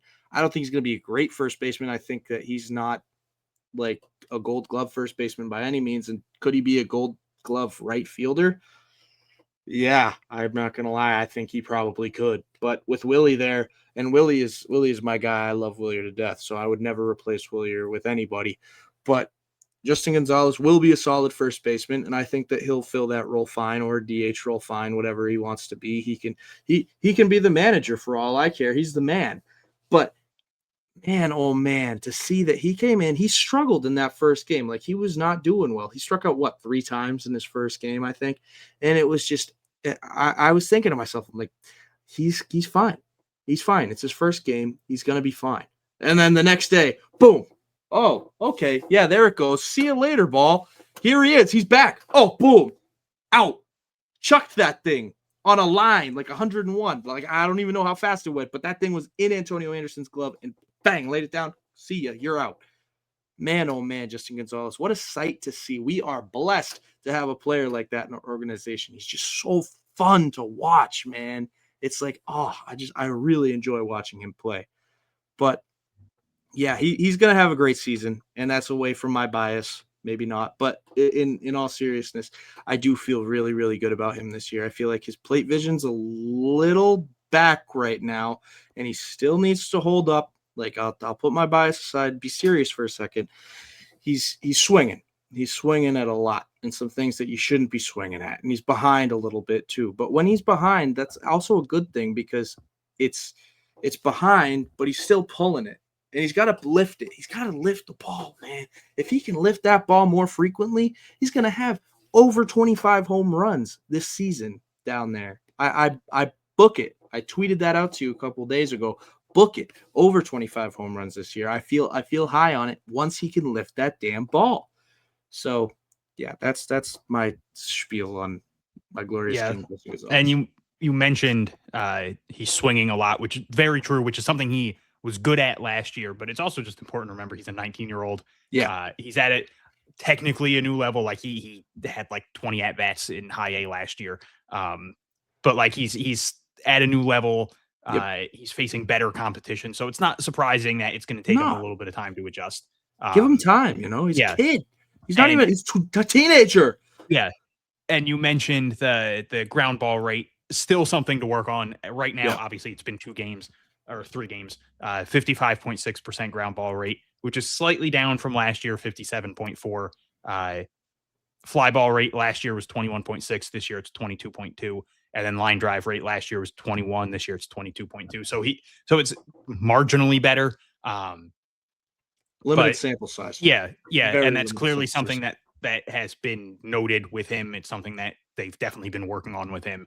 And I mean, we are seeing when he elevates the ball, it's probably going to go out of the ballpark. So that is something where if they can get him to elevate the ball, even to like a marginally better, like if he can get to like like in 2024, he had a 29.9% fly ball rate. If he could go back to that, we might see him in the majors at the end. Like if he got to a 30% fly ball rate, he might be in the majors by the end of the year because Juan Soto he'll hit 400 2.0. homers. Yeah. Yep. Yeah, Like good it freaking would luck, get to a guys. point with him where it's like, all right, well, Yep. what are we going to do here?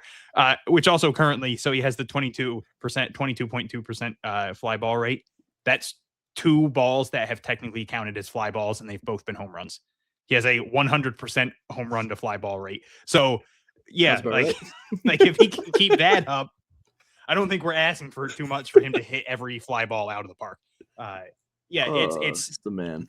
there's always a player that I feel like it's okay for fans to get like too excited about. Obviously, you don't want them to come up with these like expectations of, oh, this guy's going to be Barry Bonds. You don't want that, but there's always certain players.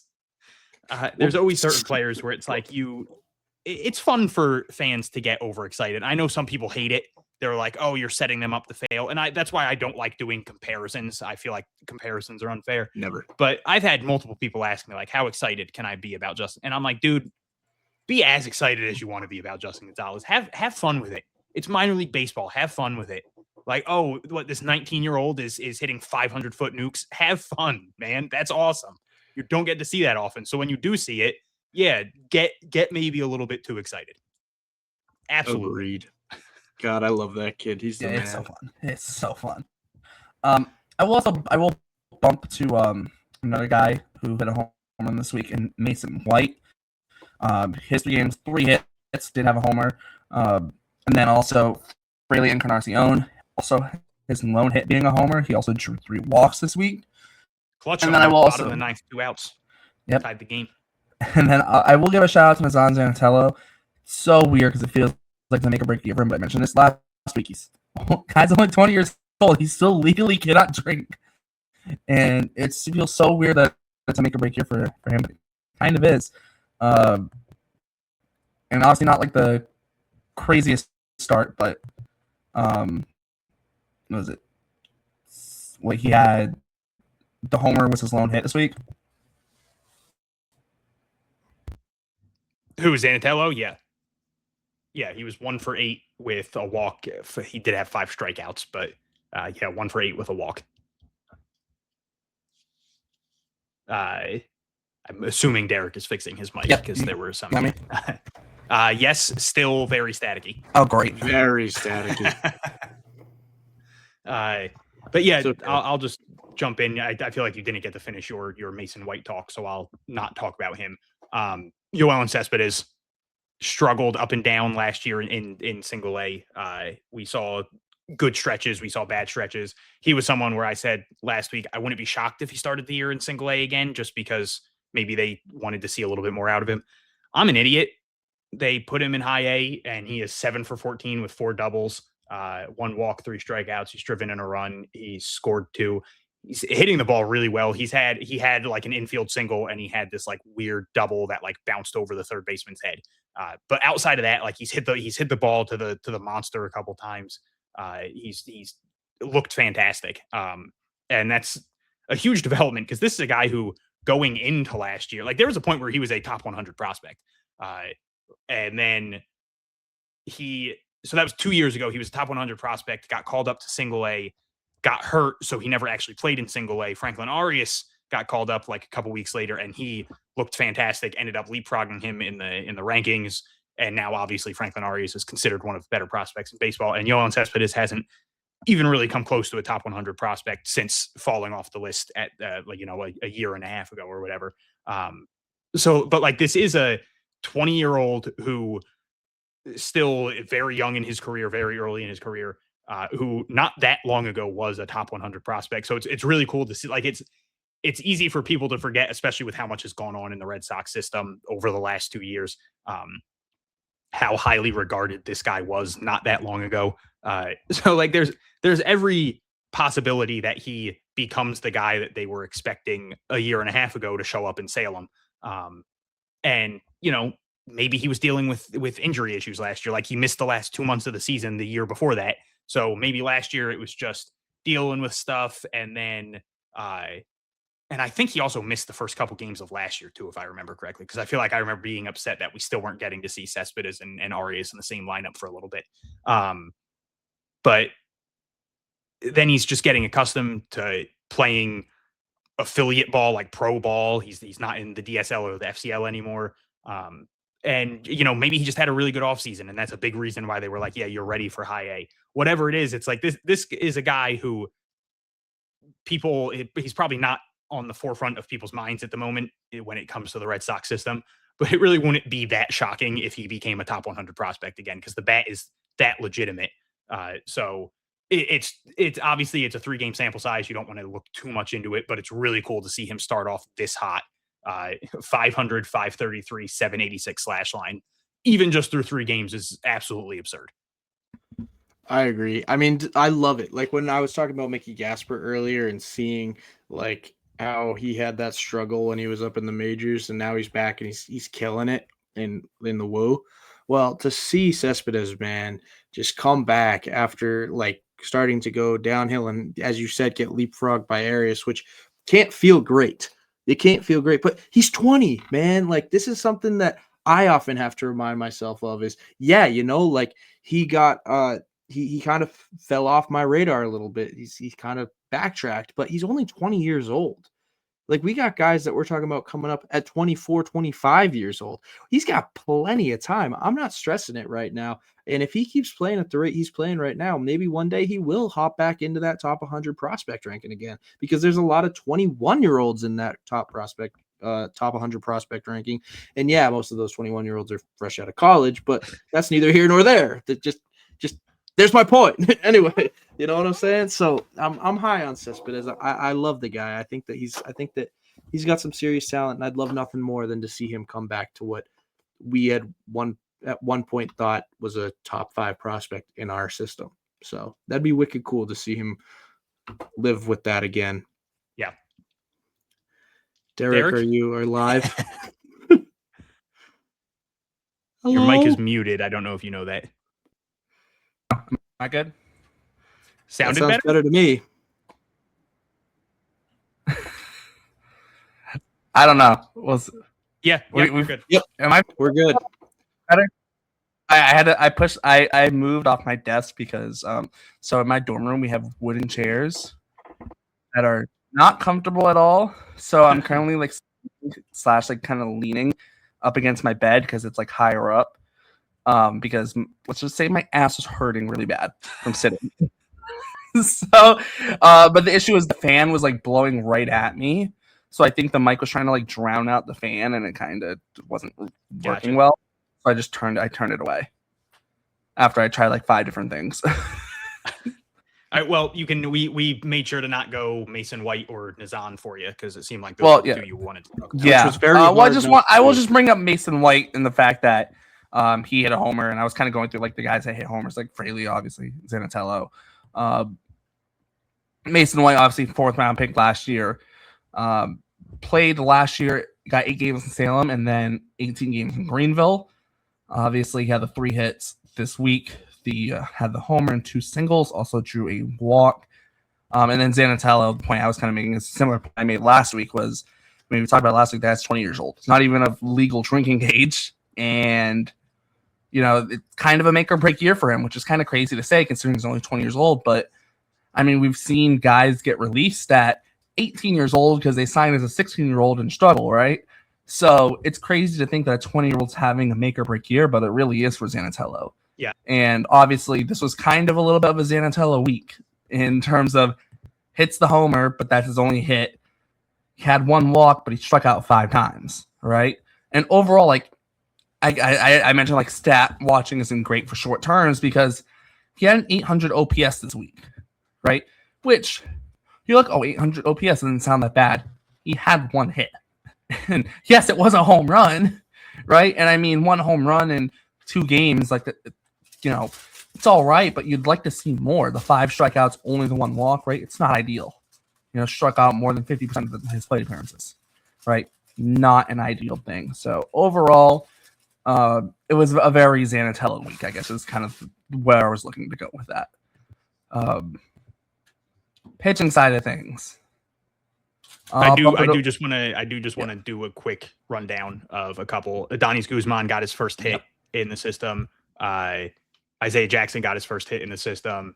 Gerardo Rodriguez got his first hit and RBI in high A. Yoferi Rodriguez had 2 hits and a double. I think he's going to have a good year. I'm excited to see what Yoferi does this year.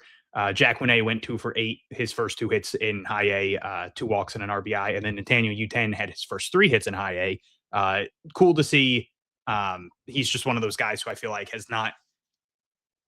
It was just weird to see him in single A all last year. I kept being like, oh, this is when they call him up, and they just didn't happen. And it kind of feels like maybe they're not super high on him. And now I'm a little worried where it's like there's 3 other outfielders on this team. But I mean, him and Justin Gonzales are the only 2 that appeared in all 3 games. He pinch hit in the 1, but and he looked good, and it looks like he's gained a little bit of weight. So I don't know. I think this could be a decent, a good year for U10. I think it's I don't want to say a make or break year in the sense of Zanatello, because they've invested a lot more in Zanatello, which is why I think it's a bigger make or break for him. Whereas U10, I think they'd be fine kind of just being like, oh, also he's never really performed. Like, he had a very good year last year.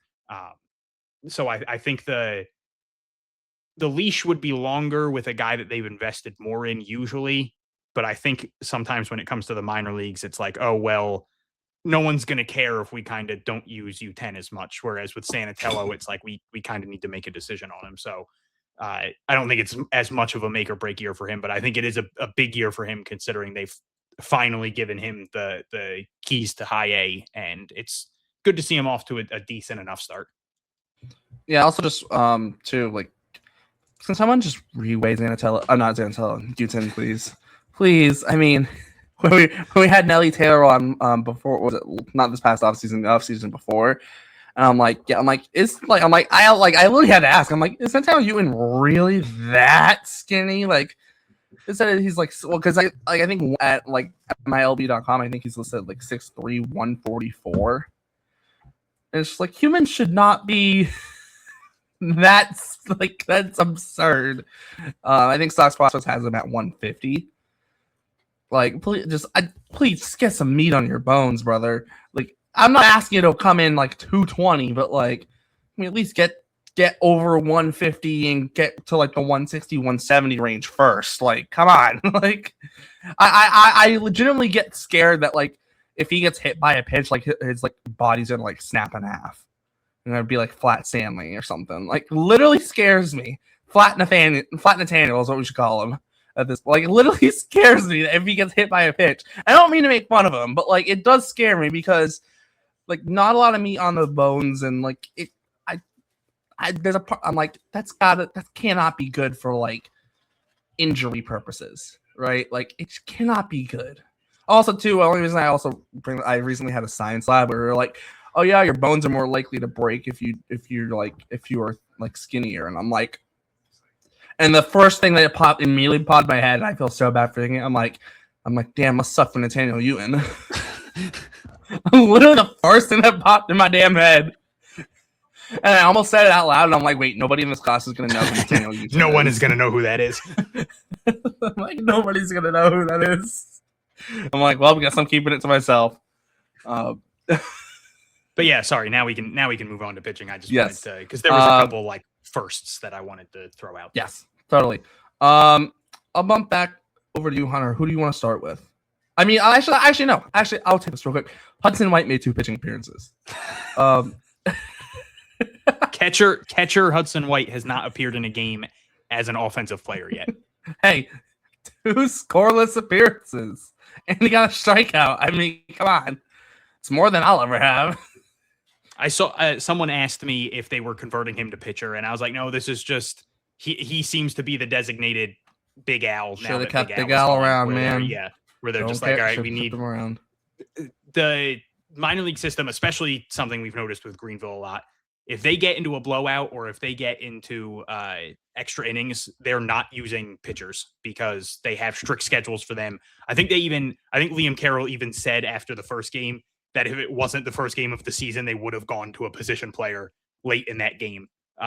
They have very strict schedules where it's like, this guy's pitching, these 3 pitchers are our pitchers today, and then these 4 pitchers are our pitchers tomorrow, and then these pitchers are our pitchers. So if they have to go beyond those, can I pause it for a second, Hunter? Fancy. What the fuck is going on? Bruh, what the Milwaukee Brewers are clearly cheating. Clearly. No Also, one's everyone cheating against this. Is just the Red Sox. No, man. because everyone they trade for magically improves. Everyone they trade away magically sucks after they trade them away. Someone needs to MLB investigate them, please. Imagine being a Brewers fan. You could trade away Corbin Burns. Oh, no problem. You trade away Freddie Peralta. Oh, no problem. Imagine if the Red Sox trade away Garrett Crochet and they got better. Like, would never happen. I don't want to imagine getting rid of Crochet. Well, That's no, a but you nightmare. get the idea. Like, I do. They traded away I do. Corbin Burns. That's nightmare fuel. I'm not going to sleep. They traded tonight. away I'm gonna Corbin cry. Burns and got better. It makes no fair damn play. sense. Fair play. I'm sorry. That's my Brewers complaint. I'm sorry. It would feel logical to start at the top. Yes. Yeah. But it also feels wrong to not start with Anthony Ianson because he seems to be the one that fans have really gravitated to. Obviously, he had the awesome performance in the spring breakout game, which is, I think, where a lot of fans were like, oh, this guy's awesome. And like he was hitting 100, which is something he never did in college. They don't have the radar gun on the broadcast. The broadcasters did mention like 96 a couple of times. So I think I saw someone say 97, but the most I saw was 96. Like during the game, the most I heard them talk about was 96. But still, I'm not complaining about his first start of the year being 96, especially considering like spring breakout, he came out of the bullpen. He knew he was only going one inning. He was probably like, hey, I'm big stage. I'm going to empty the tank here. So it's not that surprising that first start of the year, he's not hitting those highs, but 3 innings, 3 hits, 1 run, no walks, 6 strikeouts. The fastball looked good. The breaking ball looked phenomenal. He was not. So Greenville has Juan Valera, who we're going to talk about, who was a top 100 prospect at some point last year. They have Kyson Witherspoon, who was their their first overall pick, their first round draft pick. There we go. Last year in the draft. And then he's already a top 100 prospect. And it seems like Ianson's going to be the one that is the most talked about, that gets fans the most excited, and who like, I don't want to make any assumptions off 1 week of games where everybody's pitched. The most out of any of their pitchers is 3 1/3 innings. But it just, there's 100% a world where Anthony Ianson becomes the guy out of all of them. The stuff was good in college, obviously, but just the fastball getting more velocity makes all the other pitches that much more dangerous. And like, that was the thing with him was, hey, the secondaries are really good. So seeing the fastball work and then also seeing those secondaries continue to look fantastic, it's very, very, very easy to see Ianson like leapfrogging everyone in terms of prospect rankings, in terms of just fan sentiment, in terms of maybe being the first one to get promoted to AA. Greenville's going to be must watch, like appointment television while all those guys are there. Cause basically every day of the week, there is going to be at least one huge pitcher pitching in that game. And then even if there's not, you're going to have obviously like Justin Gonzales and all those guys hitting. But I think we're quickly going to see people tuning in most for Anthony Ianson games, which is just really cool to see. Obviously, he had that article come out like last week or 2 weeks ago about his struggles with like an eating disorder. We talked to him on here before. Awesome guy. And just again, I'm not trying to get too overexcited about 1 3-inning appearance, but that was just utter dominance. Like the 6 strikeouts, at no point in any of those at-bats did it look like the hitter even had a chance. He threw a mistake pitch that got hit for a homer. It's his first professional start. Not crazy that happened. First professional game. Not crazy that happened. But just in a week where there's, multiple guys making their organizational debut that were all high draft picks, and there's Juan Valera making his season debut and everything. It's cool to see Anthony Ianson be so good that he's the one that you kind of feel like you have to start off talking with when he's the guy that common sense would tell you wouldn't be the guy that you would start with just because of the standing of other people. But Ianson has already put himself into a spot where I'm not going to be shocked if he's the one we start off with a lot. I agree. I think it's inevitable. He's got some serious stuff, and as much as it hurts to say, as a diehard Tennessee fan, it's he was nice in college, and as you said, he's continued to get better with his velocity too, which is scary for anybody that has to go against him, because the fact that he's already growing and he's only been with us for under a year, that's just going to continue to develop, and he's only going to continue to get better, and he's young enough to just continue to rise at a rapid rate. He could be another Connolly Early kind of guy that's just like, oh, he's good, but like I don't think he's going to be like coming up to the majors in a year. He will. I feel like he's going to be another Connolly Early. That's how I look at him. I had somebody else I want to speak on, but I'll let Derek go off on Ianson for a few, and then I'll get into my guy, who I'm sure you can think of who that is, but we'll get into that in a few minutes. Derek, your thoughts on Ianson? Yeah, Ianson looked great. I just run through the stat line. Obviously, 3 innings, just the 3 hits. The only run coming off the home run. No walks, no hit batters, 6 strikeouts. And I think too, like we have to remember, like it is only 1 start, so in some ways you have to remember that. But this just, and I'll just even just lump it all in. This group of pitchers coming in, the 3 of their first 4 picks, and Ianson, the lowest signing bonus of that group, but still $1.75 million. That's nothing to that's nothing to kind of, or what's the word? It's not too shabby, I guess to say. It's not a that's not a low amount at all. Just for a reference, Godbout got slot value at pick 75, and his was just under 1.1 million. Ianson, like money wise, value of a 2nd round pick, right?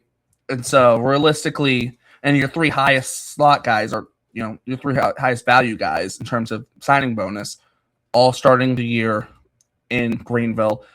And I think it's like just in general with these guys, it's going to be super fun. Obviously, Valera is obviously in this rotation as well. And just, Greenville is going to be fun to watch every night. I know you mentioned that, Hunter. But it's just with Ianson specifically, like the velo increase, obviously, the spring breakout game really, really turned everyone's heads. But even without that, like you feel like Ianson already has a high floor in a way. But we're starting to see, like, especially the stuff kind of bumping up is legitimate and sticks throughout the ceiling. He won't only just be a high floor guy, he could also turn into a legitimate high ceiling guy as well, which is like the dream if you have a prospect who's a high floor and high ceiling, right? You can't get much better than that. So with Ianson, it's going to be extremely interesting to see how he develops over the course of the year as well. Obviously, the velo increase has been massive, and we saw it with Tolle last year, how quick Tolle moved. I'm not saying Ianson's going to move that quick. I'm not saying any of the guys are going to move that quickly. But it's just, already really, really good year at LSU last year. 108 innings pitched, a 3 ERA on the dot, right? 152 strikeouts and just 36 walks. He was a first-team All-American and somehow a second-team All-SEC guy when he was a first-team All-American. If someone wants to explain to me how the hell that makes any sense, because that makes no damn sense how you're first-team All-American and then second-team in your conference. Don't know, but whatever. So, like I said, it was really good and definitely already had a high floor, but now that ceiling's been raised even more. Nate? All right, so obviously we have the Juan Valeras of the world, and we have the Kyson Witherspoons of the world and everything of that matter. Here's something I want to get into, and yeah, it could be the bias of my my love for the Tennessee Volunteers. But Marcus Phillips, okay, he had a rough go. He had a rough outing. He pitched less than an inning. He had 3 hits, and 4 of those hits ended up being runs, 3 earned runs, and 3 walks. So he had a lot of traffic. Could he maintain that traffic? Well, no. No, he could not. He didn't get a strikeout, and he didn't get an out at all. So that was concerning. However, he had moments like that at Tennessee, and then he was able to turn it around and flourish in games after that. There are concerns. He has that up and down kind of thing. I think once he has like a true pitching coach that can show him the ropes and show him what he needs to do. And I think that we have one of the best pitching pipelines in the whole entire show, like from bottom to top. I think we have some fantastic pitching coaches that are going to teach him some serious stuff. But I feel like there's no need to fear, and there's no cause for concern with that. It was his first outing. Obviously, we've talked about some other guys' first outings, and there's a lot to be excited about, even though it was just one outing. But I also want to bring back the fact that he had one rough go. There's nothing to be concerned about. Obviously, it wasn't the best performance, but it's just like what I said about Blake Wehunt. Shit happens. Common saying, it's true. I'm still high on Phillips. I still have all the belief in him. Yeah, he's a Vol. That might be a little bit more of an excuse for that. But in all seriousness, I seriously feel high about Phillips. He's got some serious stuff. He's got some gross stuff. Like, I say yuck when I see some of the things he throws. So just be prepared for that. I don't lose hope. Don't lose faith in my boy Marcus Phillips. Yeah, it's something we've said ad nauseum at this point, but like Payton Tolle's first outing was god awful last year. It happens. It's your first professional outing. He's coming out of the bullpen, which is maybe a little different. Different from what I think. I don't know. I'm intrigued to see how they use him this year. Like, obviously this was meant to be a piggyback role. It didn't work out that he couldn't go a couple innings. But yeah, it's just like, there weren't really, outside of Anthony Ianson, there weren't really a ton of like elite outings from the Greenville pitching. So it's not like Marcus Phillips was the only one that didn't pitch well. He struggled more than most, but yeah, it's one outing. It's 2/3 of an inning. He faced, 8 batters or whatever. Like there's no reason to look at this one. And it's why I also, with like Anthony Ianson was saying, you don't want to get too excited. It's just one outing. The same thing goes with Marcus Phillips. It's just one outing. It's a very short outing. Sometimes people don't have it going for them. And it just so happened that like if this outing came in June and he was pitching good before that, it would be like, oh, okay, Marcus Phillips struggled this week, whatever, it happens. But when it's the first game of the year, obviously it amplifies it so much. So there is going to be, again, like we mentioned with Tolle 2 hours ago at this point, first impressions mean so much in baseball. So it's nice that it happened in high A. Like, a lot of fans aren't really going to pay attention to it. But for the ones that do pay attention to it, yeah, you just hope that they don't see it and think any less of him. Like, there's a reason this guy was drafted so early. He was phenomenal in college. Another guy we got to talk to seems like just a fantastic person. And yeah, just there's no reason to look at a 2/3 of an inning appearance and be like, oh, we're closing the book on this guy. Wouldn't be shocked if he goes out there this week and has a really strong outing. And if he goes out there and struggles again, I'm still not going to be worried. I'm not going to be worried about, especially guys like Phillips, like Witherspoon, like Ianson, the guys that were drafted, and this is their first taste of minor league baseball. I'm giving them a month or two before I start being like, maybe you got to fix something. Like, this is all very new to them. This is all better competition than any of them have faced before.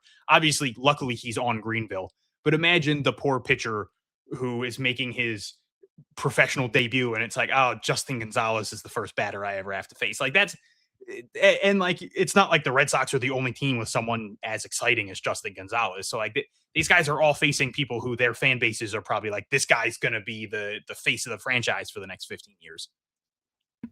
Exactly. And I mean, the other thing that I want to mention that you were saying pretty much, Kyson Witherspoon, Anthony Ianson, Marcus Phillips, what is something that they all have in common?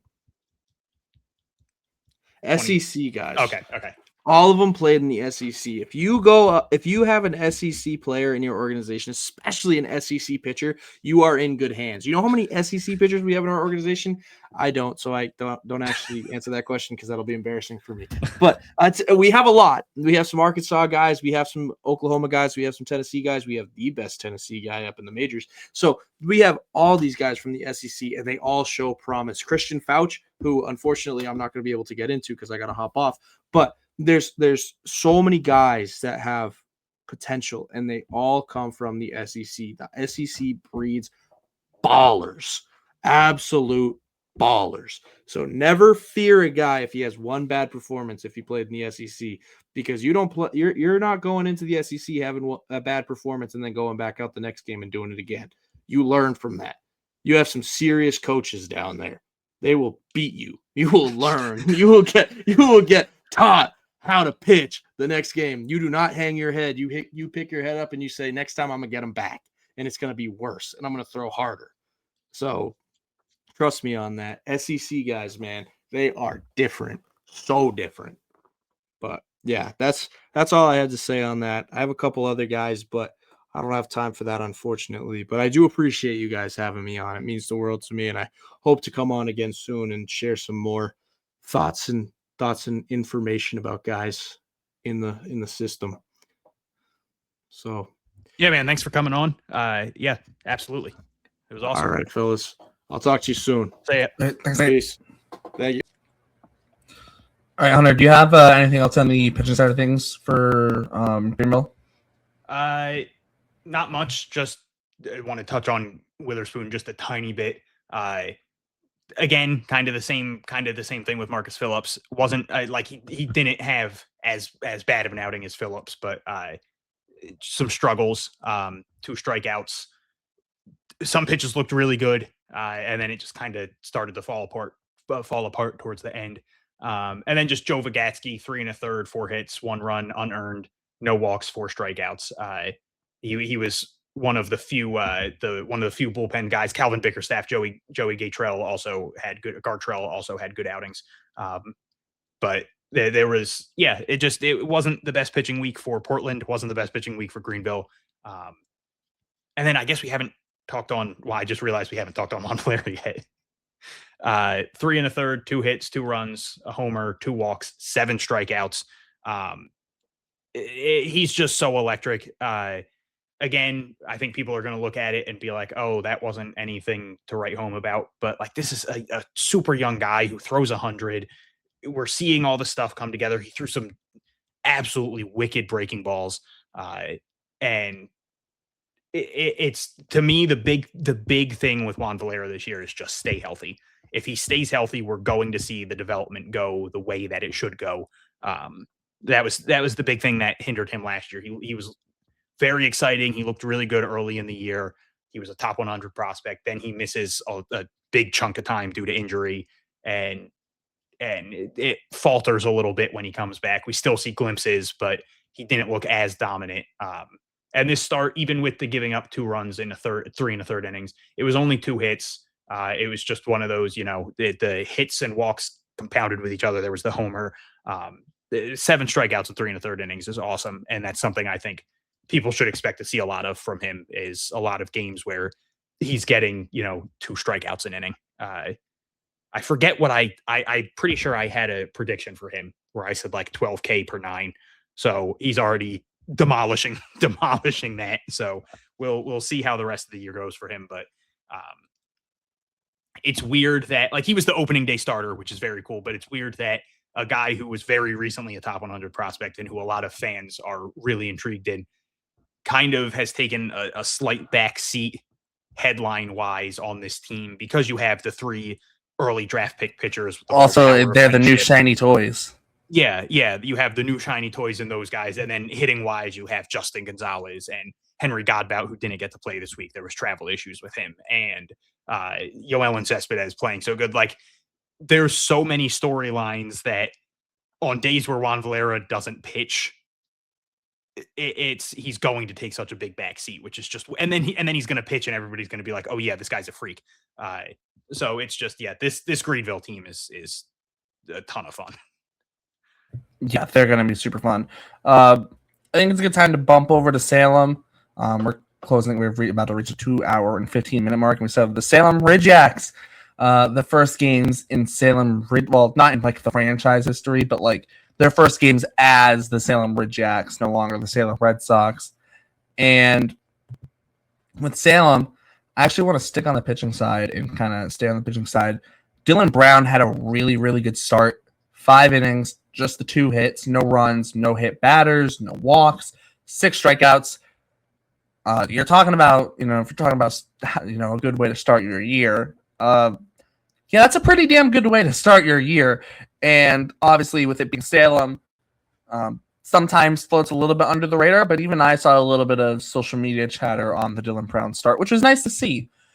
Because like I mentioned, sometimes it being Salem floats under the radar a little bit, and this isn't like a lot of times you've seen a lot of guys, guys coming over from the DSL, and then they play in the FCL, and then they end up in Salem to start the year, or maybe they ended last year in Salem but started last year in the FCL, right? So, Brown, obviously 8th round pick last year for the Red Sox, comes in and he had he signed for slot money, right? So it's not like this isn't like someone who was crazy over slot, went to Old Dominion and came in first start, really, really good. Obviously, just like pretty much every single pitcher the Red Sox have drafted in the last however many years didn't pitch at all last year. Typical, right? What else would you expect from the Red Sox at this rate? So his first appearance in the minor leagues, and I got no first start jitters, really. Or at least it didn't seem like there was with how well he pitched. And obviously, kind of go back to the Ianson thing. It's only 1 start, right? But it's a solid way to kind of put out for your first start. Obviously, he doesn't throw super hard. It'll be interesting to see what it reads as, hopefully we'll hear some velo stuff on him. And Sox Prospects has him 89 to 92 and topping out at 94 in college. I wonder, that's the thing where I wonder, okay, a guy like a Dylan Brown maybe gets a couple ticks on his fastball. I'm not saying he's going to be throwing 100 or anything, but if he sits more 92, 94, right, or 91, 93, right, instead of the 89, 92, right? Even the small things like that do make a difference, right? So I'm going to be kind of interested to see kind of where, over the years, guys, I'm using Dylan Brown as an example because he had a really, really good start this week.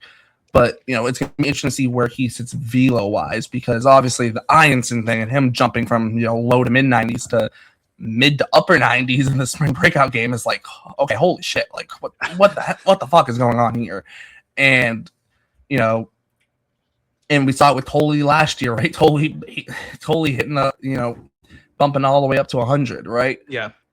Tolle in college wasn't touching 100 to save his life. So it'll be interesting to see someone like Brown. Also, Brown's a big guy, right? 6'5", 230, right? You could definitely argue that there's maybe some velo in that frame that hasn't been touched yet. So and you're also just, even without the numbers in front of you, you're expecting he's probably got good extension. With that probably, size. yes. Yeah. Probably. It's interesting because Sox Prospects also put some their summation, the first sentence is tall left-hander with the pitchability over stuff profile, but the type of arm the Red Sox have had success elevating as of late. And then the next sentence literally has a frame that suggests he could throw harder and a solid 3-pitch mix to build on, with all showing bat missing ability and having interesting traits.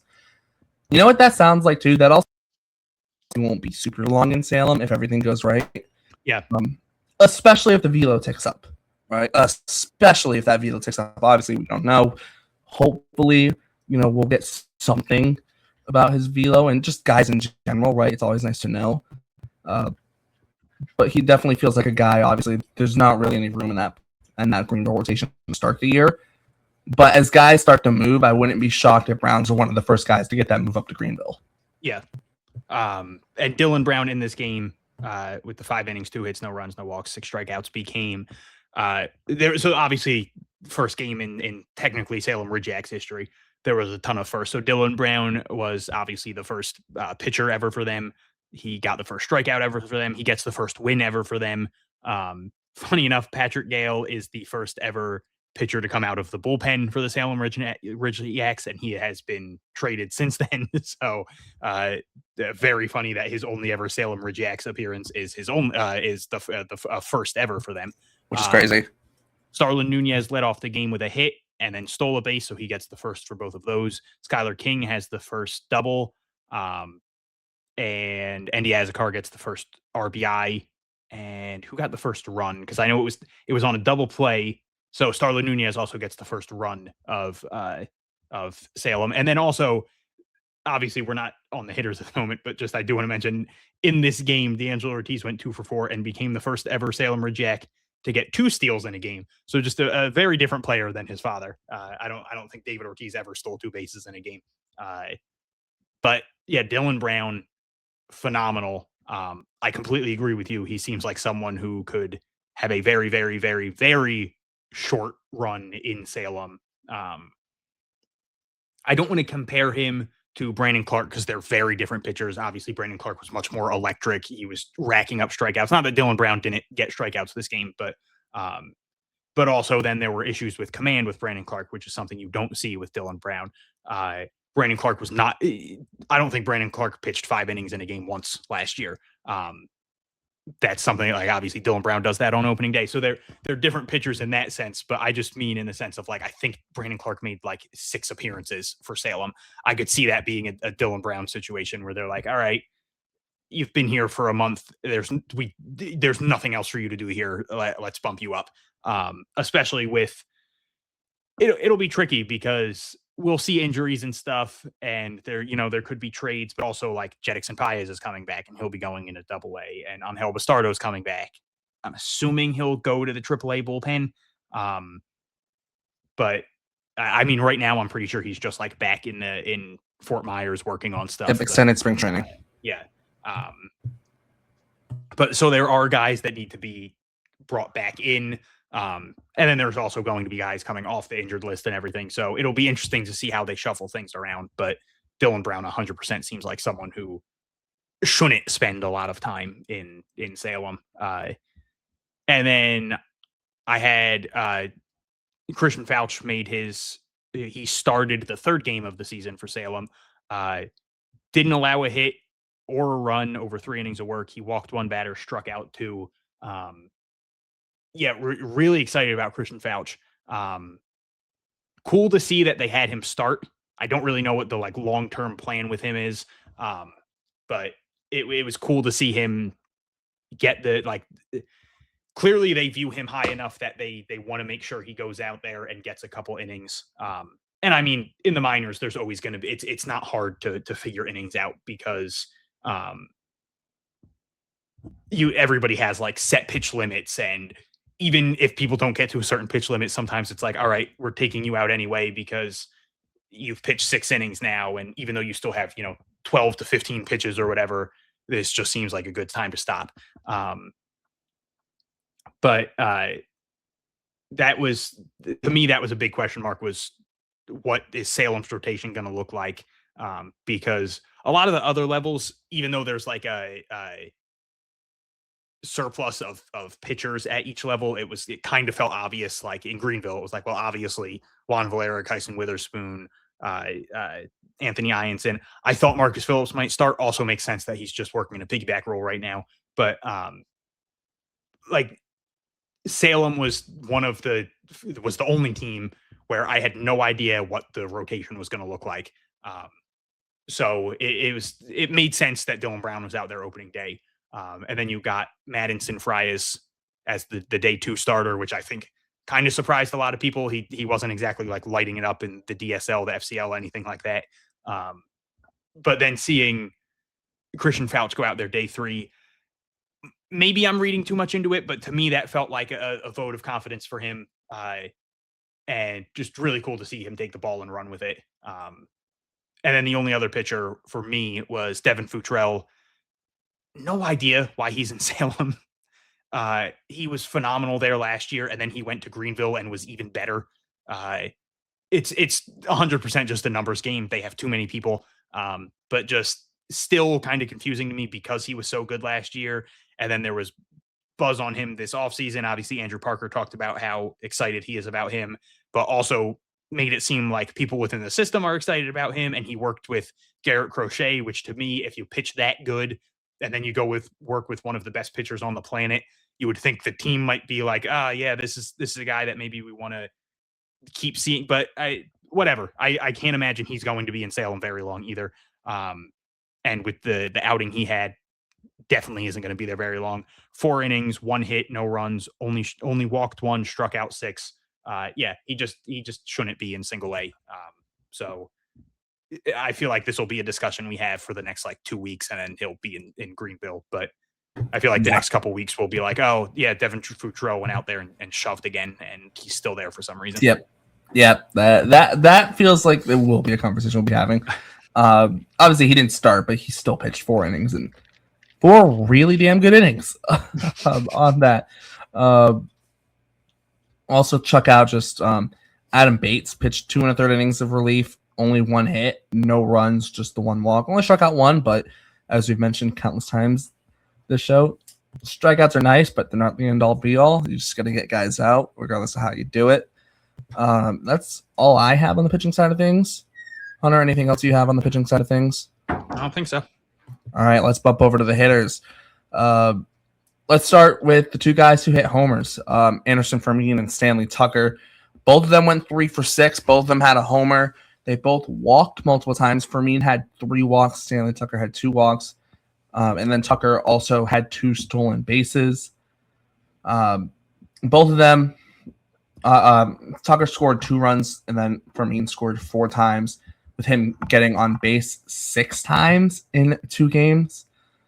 So very, very productive for them too. And obviously the first 2 home runs for the Ridgeax. And I'll say in Ridgeax history, because it's not like franchise history, but yes, it's the first 2 with the Ridgeax name.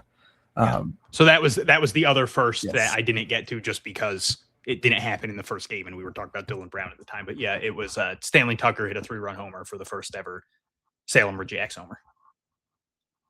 And also, I mentioned this on Twitter, his first at-bat since August 14, 2024, and then obviously he missed all of last year with an injury. So his first professional at-bat in a year and 7 months or whatever that is, and he hits a home run. That's a very cool moment. And it was, I think it even got cooler due to the fact that that's not all he did in the week. Like, it's not like, oh, he hit a home run and then he went 0 for 7 the rest of the week. Like he continued to be a serious problem in that lineup. Yeah, definitely. Someone else I will touch on is Skylar King. Went 3 for 7 with a pair of doubles, drove in 3 runs, just 1 strikeout, 2 walks. Also had a stolen base. I mean, you want to talk about high floor guys? There's another one. It's very much in that Nelly Taylor boat of elite defense and crazy fast. And those 2 things, if you can figure the bad out, like you said, it's a high floor because you're already doing 2 things at such a high level that usually translate to the next, especially defense in the outfield. I think that translates better as you move up than defense in the infield, because there's the whole the game's faster, and at shortstop, I feel like that bothers you more than it does in right center field or right field or no, definitely. And I think too, this is one of the reasons too when Sadon was coming through the system, I was so high on him just because it was if Sadon just hits a little bit, he was a big leaguer, a made big leaguer if he could just hit a little bit, right?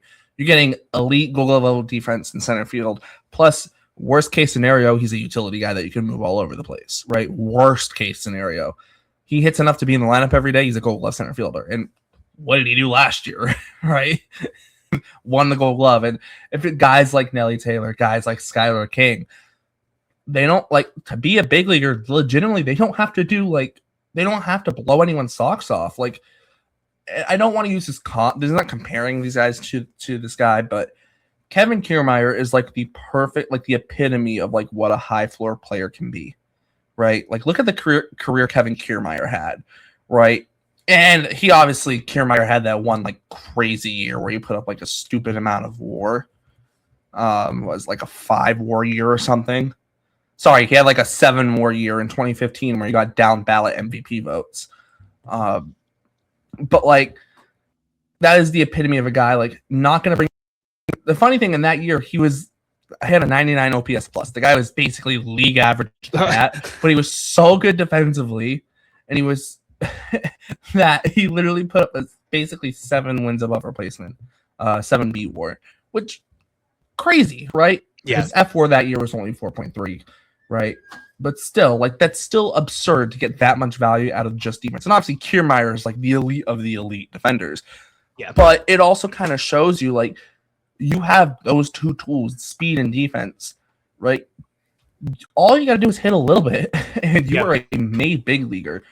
And could even have one that has a very lengthy career. I mean, look at Kiermaier. He played for, how many years, right? Like, he debuted in 2013, and his last game was in 2024, right? Like, that like Kiermaier legitimately like that's why guys like high floor guys are so valuable in some ways because, and obviously like yes, they're not all gonna turn out high floor. Like high floor could mean you're your AAA guy who maybe can play in the big leagues here and there, but like those guys still have value. And like you look at someone like a Skylar King, right? And I'm not saying Skylar King's only going to be like a AAA guy, but Skylar King, a 15th round draft pick who signed for $150,000, right? That's a guy where if he's a big leaguer, it is a big success for your organization. And even if he's AAA depth that plays in the big leagues here and there, that's still a success, right? I think too, you still sometimes have to shift like what success is considered, because for Roman Anthony, yes, obviously you want like Roman Anthony being Roman Anthony, like that's successful, but like not everyone's going to be Roman Anthony, not everyone's going to be Aaron Judge, not everyone's going to be Shohei Ohtani. There's a reason there's only one of each of those guys. But look at I'll even bump it's like rest in peace, but like Terrence Gore, right? The guy literally just ran really fast, but you know what? He brought value and won multiple World Series rings, right? Yeah. So that's why like these guys can be so valuable to your organization. Yes, they're not Franklin Arias, right? We love Franklin Arias for the ceiling, right? But a guy like a Skylar King, and look, Nelly Taylor when he came into the system was primarily considered a defense and speed guy, and the bat has developed to a point where it's not unreasonable to think Nelly Taylor could have a breakout year and become a legitimate prospect, like legitimately like top prospect. It's not an absurd thing to think, right? And Skylar King has like that similar feel of like if the bat develops, you could be looking at a guy who turns himself into a guy who has 3-4 tools, and maybe even becomes the 5-tool player, right? And that's what makes it so interesting. That's what really is kind of like the grab it on Skylar King. And all honestly, you could even argue that he's a 3-tool guy because Skylar King has a really good arm as well. Can't forget that. So really, he's already got 3 of the 5 tools. You're just looking at the hit and power, right? And obviously, the power might not be crazy, but with his speed, do you need that much power, right? Yeah. At that point, then it's just the hit tool, and you have a big leaguer right there, right? His hit tools develops, right? You have a made big leaguer right there if everything goes right. And obviously, not everything's going to go right for everyone, right? But that's like Skylar King is someone who I'm super excited to get to see, and 22 years old, was a college guy, went to West Virginia for 3 years. He's going to be a guy we definitely see in Greenville this year, and how with like how the outfield is in the system. Obviously, Justin Gonzales, I wouldn't be shocked if he doesn't get to Portland this year. But don't be shocked if Skylar King even gets as high as Portland by the end of this year. I'm not saying he's going to be in Portland for a long time, but it would shock me if he gets to the end of the year and Skylar King's getting a cup of coffee in Portland because Nelly Taylor's in Worcester and Miguel Blaze is doing whatever, and obviously guys get moved at the deadline too, but right, like Tyler McDonough should not be in Portland. Should not be, right? So don't be surprised if you see like a Skylar King pop up in Portland by the end of the year. Do not be shocked because the skill is there. He's already got 3 of those 5 tools. Yeah, that was like my smaller prediction for Salem was just that Skylar King becomes a fan favorite, because he's going to be someone who you're going to see highlights from him every week, if it's defense or on the base paths or whatever. And we saw both of those with this week. He had a sliding play in right field. He stole a base. He got on base a ton. It was good to see him hit the ball hard for the doubles. And it's just all around. Obviously, it's only 2 games or 3 games, but all around, it was cool to see the Salem lineup look as good as it did. Because I know this is something that I think like Chris Hatfield has mentioned a ton on the Sox Prospects podcast. Salem's always going to be the team that starts the year with like the least amount of fanfare, just the way minor league baseball is set up. Like if you're that good, you're probably not starting the year in Salem.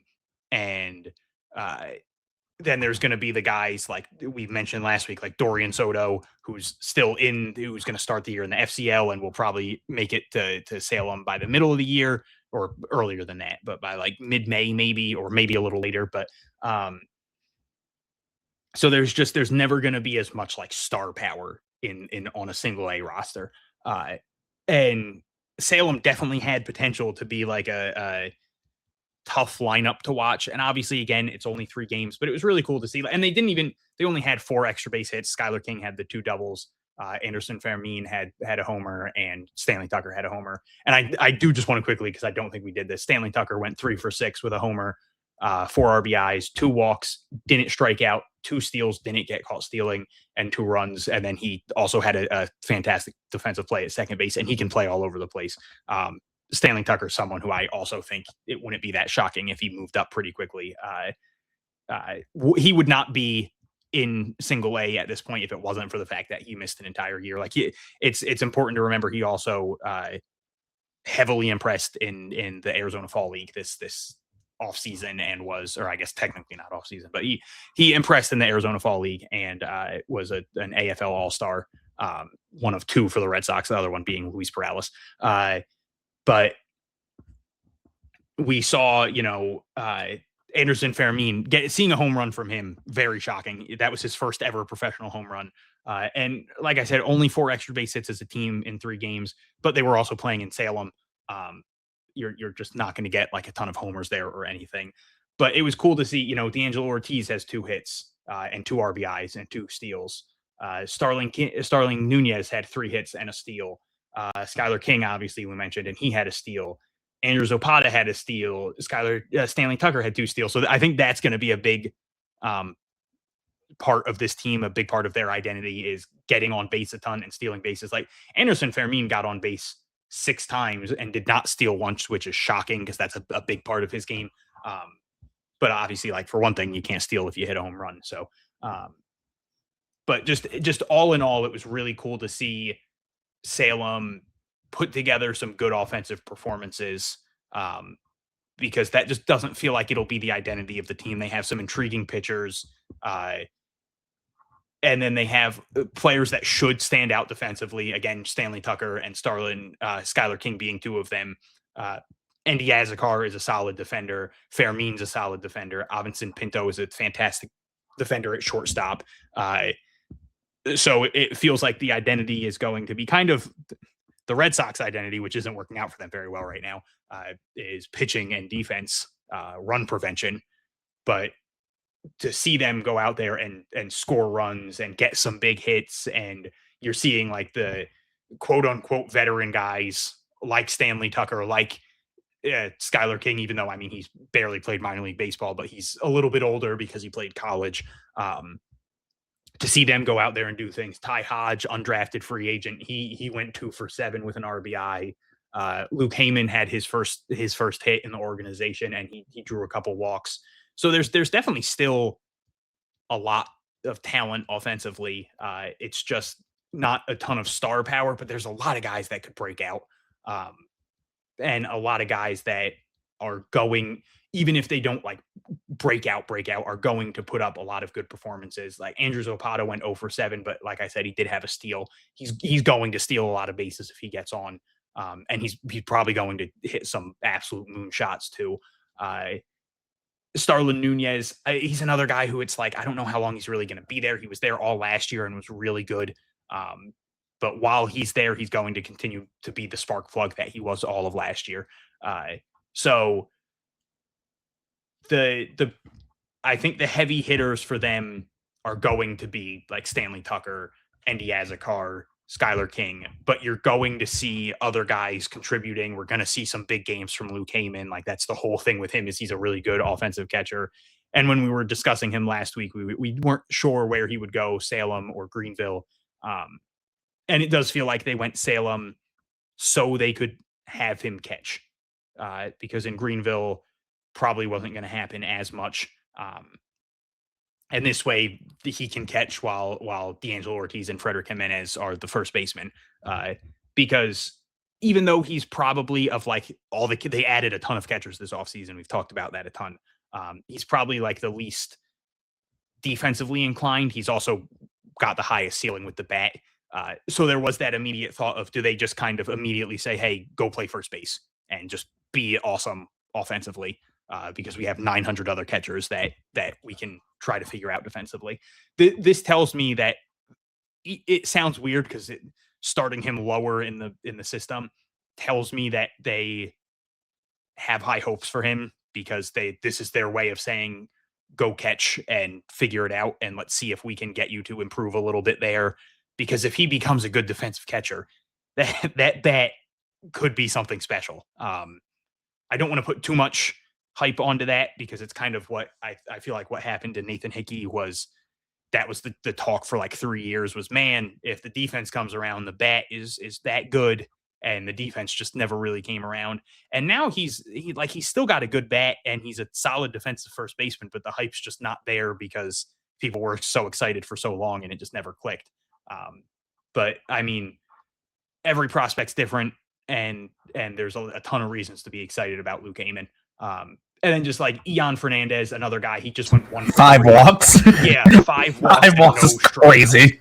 5 walks and no strikeouts. That's awesome. It is single A pitching though, so like sometimes like we do have to pull in that caveat. Like, but I mean, you're also looking at. I don't want to throw people under the bus here, but like Andy Azakar, no walks, 4 strikeouts. Starlin Nunez, 1 walk, 5 strikeouts. Andrew Zapata, 1 walk, 5 strikeouts. Even someone like Frederick Jimenez, who walked 4 times, also struck out 4 times. So like, it's still impressive. Cool. It's still impressive. Like Fernandez led the team in walks and also is one of like 4 batters who haven't struck out yet. It's him, Stanley Tucker, Avinson Pinto, and Clivar Salazar, who has only had 5 at-bats. So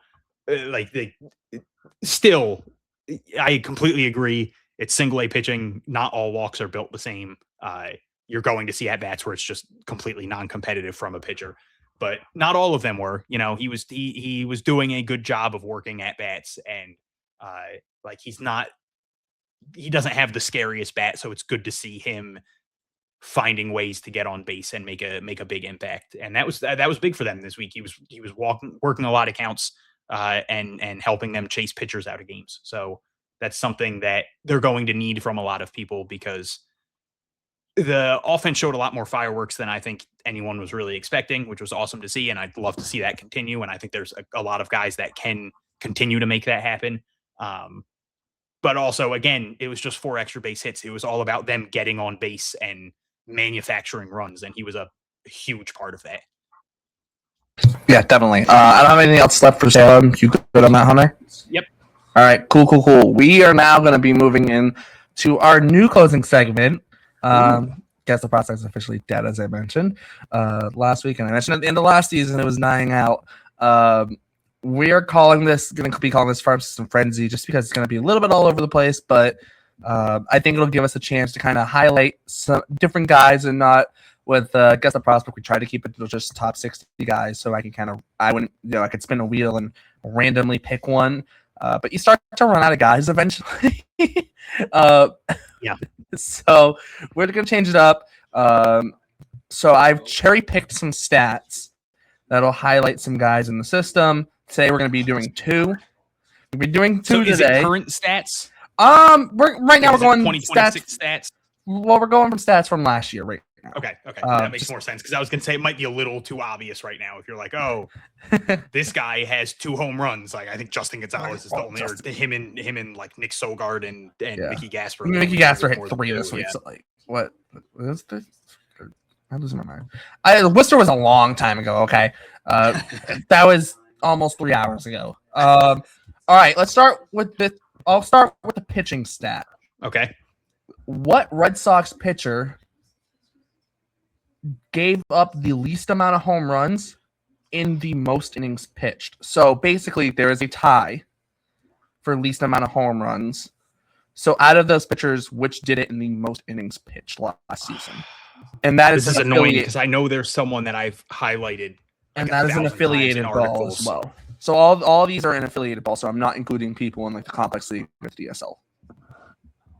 I know there's someone that I highlighted a million times in articles that it's like he didn't walk people or didn't give up home runs. It is someone I have a history with. You have a history with, so it's someone whose name is Yes. probably. It's not Eduardo Rivera because that was No. Jake. Someone you have a history. I feel like I shouldn't be thinking about that, and I should just be trying to think of. So this is a Pitchers guy. who- I will give a hint. This guy gave up no home runs last season, and he, out of all the guys to give up the least amount of home runs, out of all the guys to give up no home runs in affiliated ball, he pitched the most innings. So, for example, Yoiker Fajardo also gave up no home runs last year, and he did pitch more innings than this guy overall.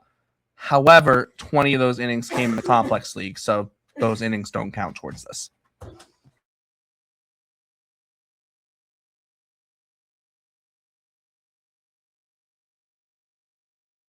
So I'll read you the exact stats. So this guy gave up no home runs in 63 and a third innings. 63 and a third innings. So I'm assuming he started 12 of his 21 appearances last year. Okay, that's what I was going to say. Is I'm assuming he started some and didn't start the whole year.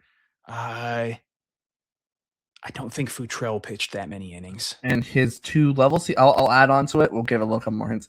Pitched in Salem and Greenville last year. Yeah, that was that. I don't know why, but that was my guess. Was Salem and Greenville.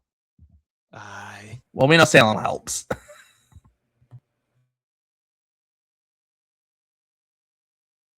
I'll give you another few seconds on it. See if we can figure it out.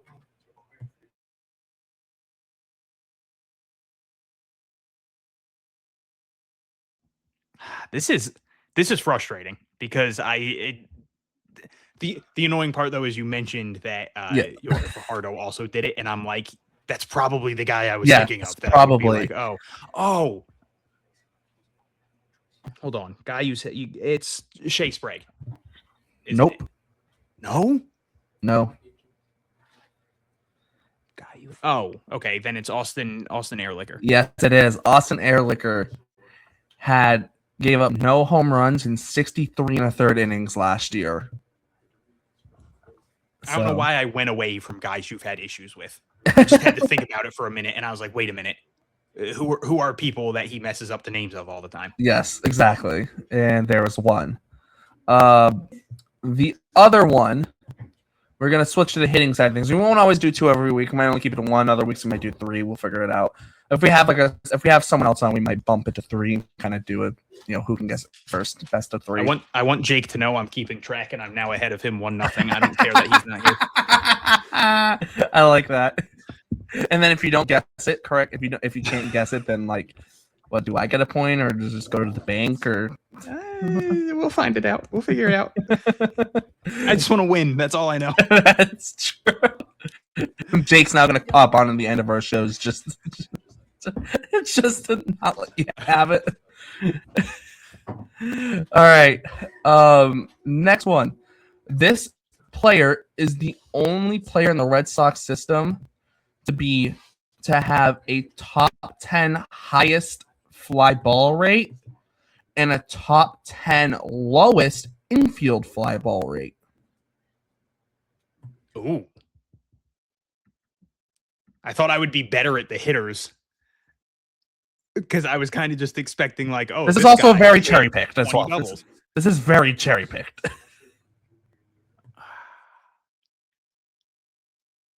Trying to think of guys that hit the ball in the air a lot. Like it's not Justin Gonzales. It heavily talked about low or high ground ball rate. So he was top 10 fly ball rate, but With at least 10, 100 did you plate say? appearances. At least 100 plate appearances. He was top 10 in having the highest fly ball rate in the system. And he was top 10 in having the lowest infield fly ball rate in the system. Fraley Encarnacion. I'm trying to think of people that hit the ball hard. It's not necessarily a hard hit thing necessarily. Yeah, I mean, I guess that is more like Yeah. good contact because like Miguel Blaze hits the ball hard, but everybody Yes. knows he pops it up too much. Franklin Exactly. Arias? No, it is not Franklin Arias. So Arias, he actually had a higher infield fly ball rate than this guy. Arias Daniel is just... U10. Nah, he Nope. hits the ball on the ground too much. Yeah, so you're looking for a guy who hits the ball in the air a lot, but doesn't pop out a lot, essentially. Minimum of how many at-bats? 100 plate appearances. Did he have more than that though, or is this like a? He had, he had more than 100 plate appearances, but he is very close to being. He's just barely over that threshold. Okay. Like I said, these can be very cherry picked. D'Angelo Ortiz. Nope. This player last season played in both Salem and Greenville for the Red Sox. Darn it! If you said FCL, I thought I had a guess. Nope. Salem. And However, Greenville. over the course of the entire season, he had over 350. He had almost 350 plate appearances. So he did also play in like the FCL. Nope. Okay. He did Okay. not. Is it Maximus Martin? It is Maximus Martin because he had 243 plate appearances at Kansas State. Okay. Yep. Yep. So Maximus Martin. So this is really interesting. I thought it was. He had a 44.4% fly ball rate last year, but a 16.7% infield fly ball rate seems kind of high, but it's legitimately like top 10 in the lowest. Shockingly, D'Angelo Ortiz between the Complex League and Salem had a 1.8% infield fly ball rate, but when he went to Salem, that jumped up to like 7%. So like, I don't want to spend too much time on this because we're about to hit 3 hours, but it is crazy to think about. We just talked up Greenville's lineup for so long. Maximus Martin is hurt. Yes, and Henry Godbout didn't play in the first series because of travel issues. Exactly. That team is legitimately absurd. It's so obscene. And then that Greenville legitimately might, like, I don't care what any prospect site wants to say, they might legitimately be the most talented team in all of minor league baseball in terms of just like pure talent and prospect rankings, and in system, right? Like the team is obscene. And like Maximus Martin, also a friend of the show, shout out. And I'll also give the reason why some of these stats are cherry picked. Well, obviously we didn't talk about Maximus Martin this week, right? So like, okay, that makes sense. We didn't talk about Ehrlicher this week because he didn't pitch this week, right?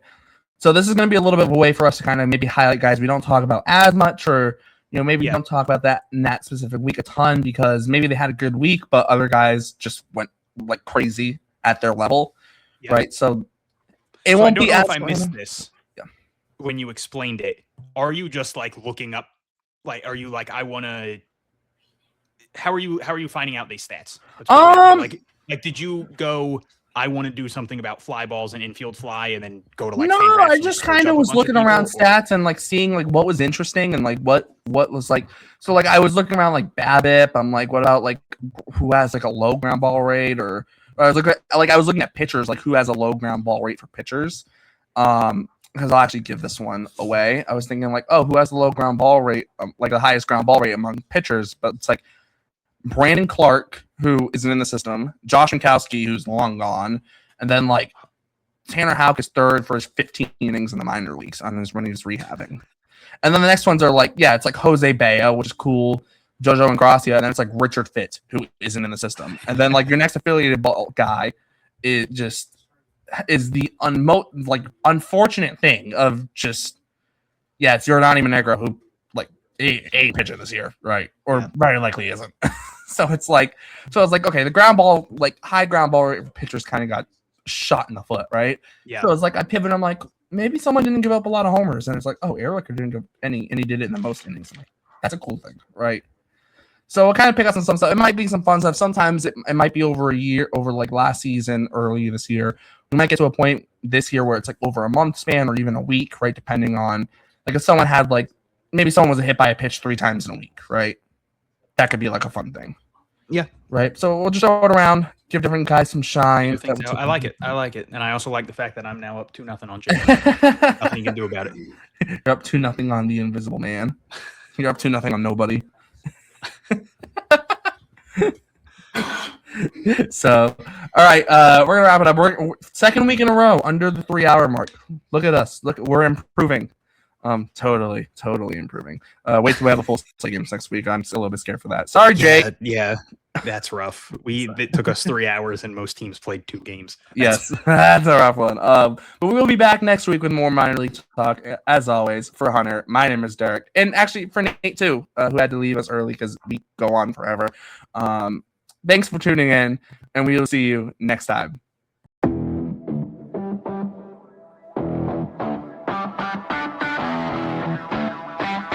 Like this is called the Pesky Report. Like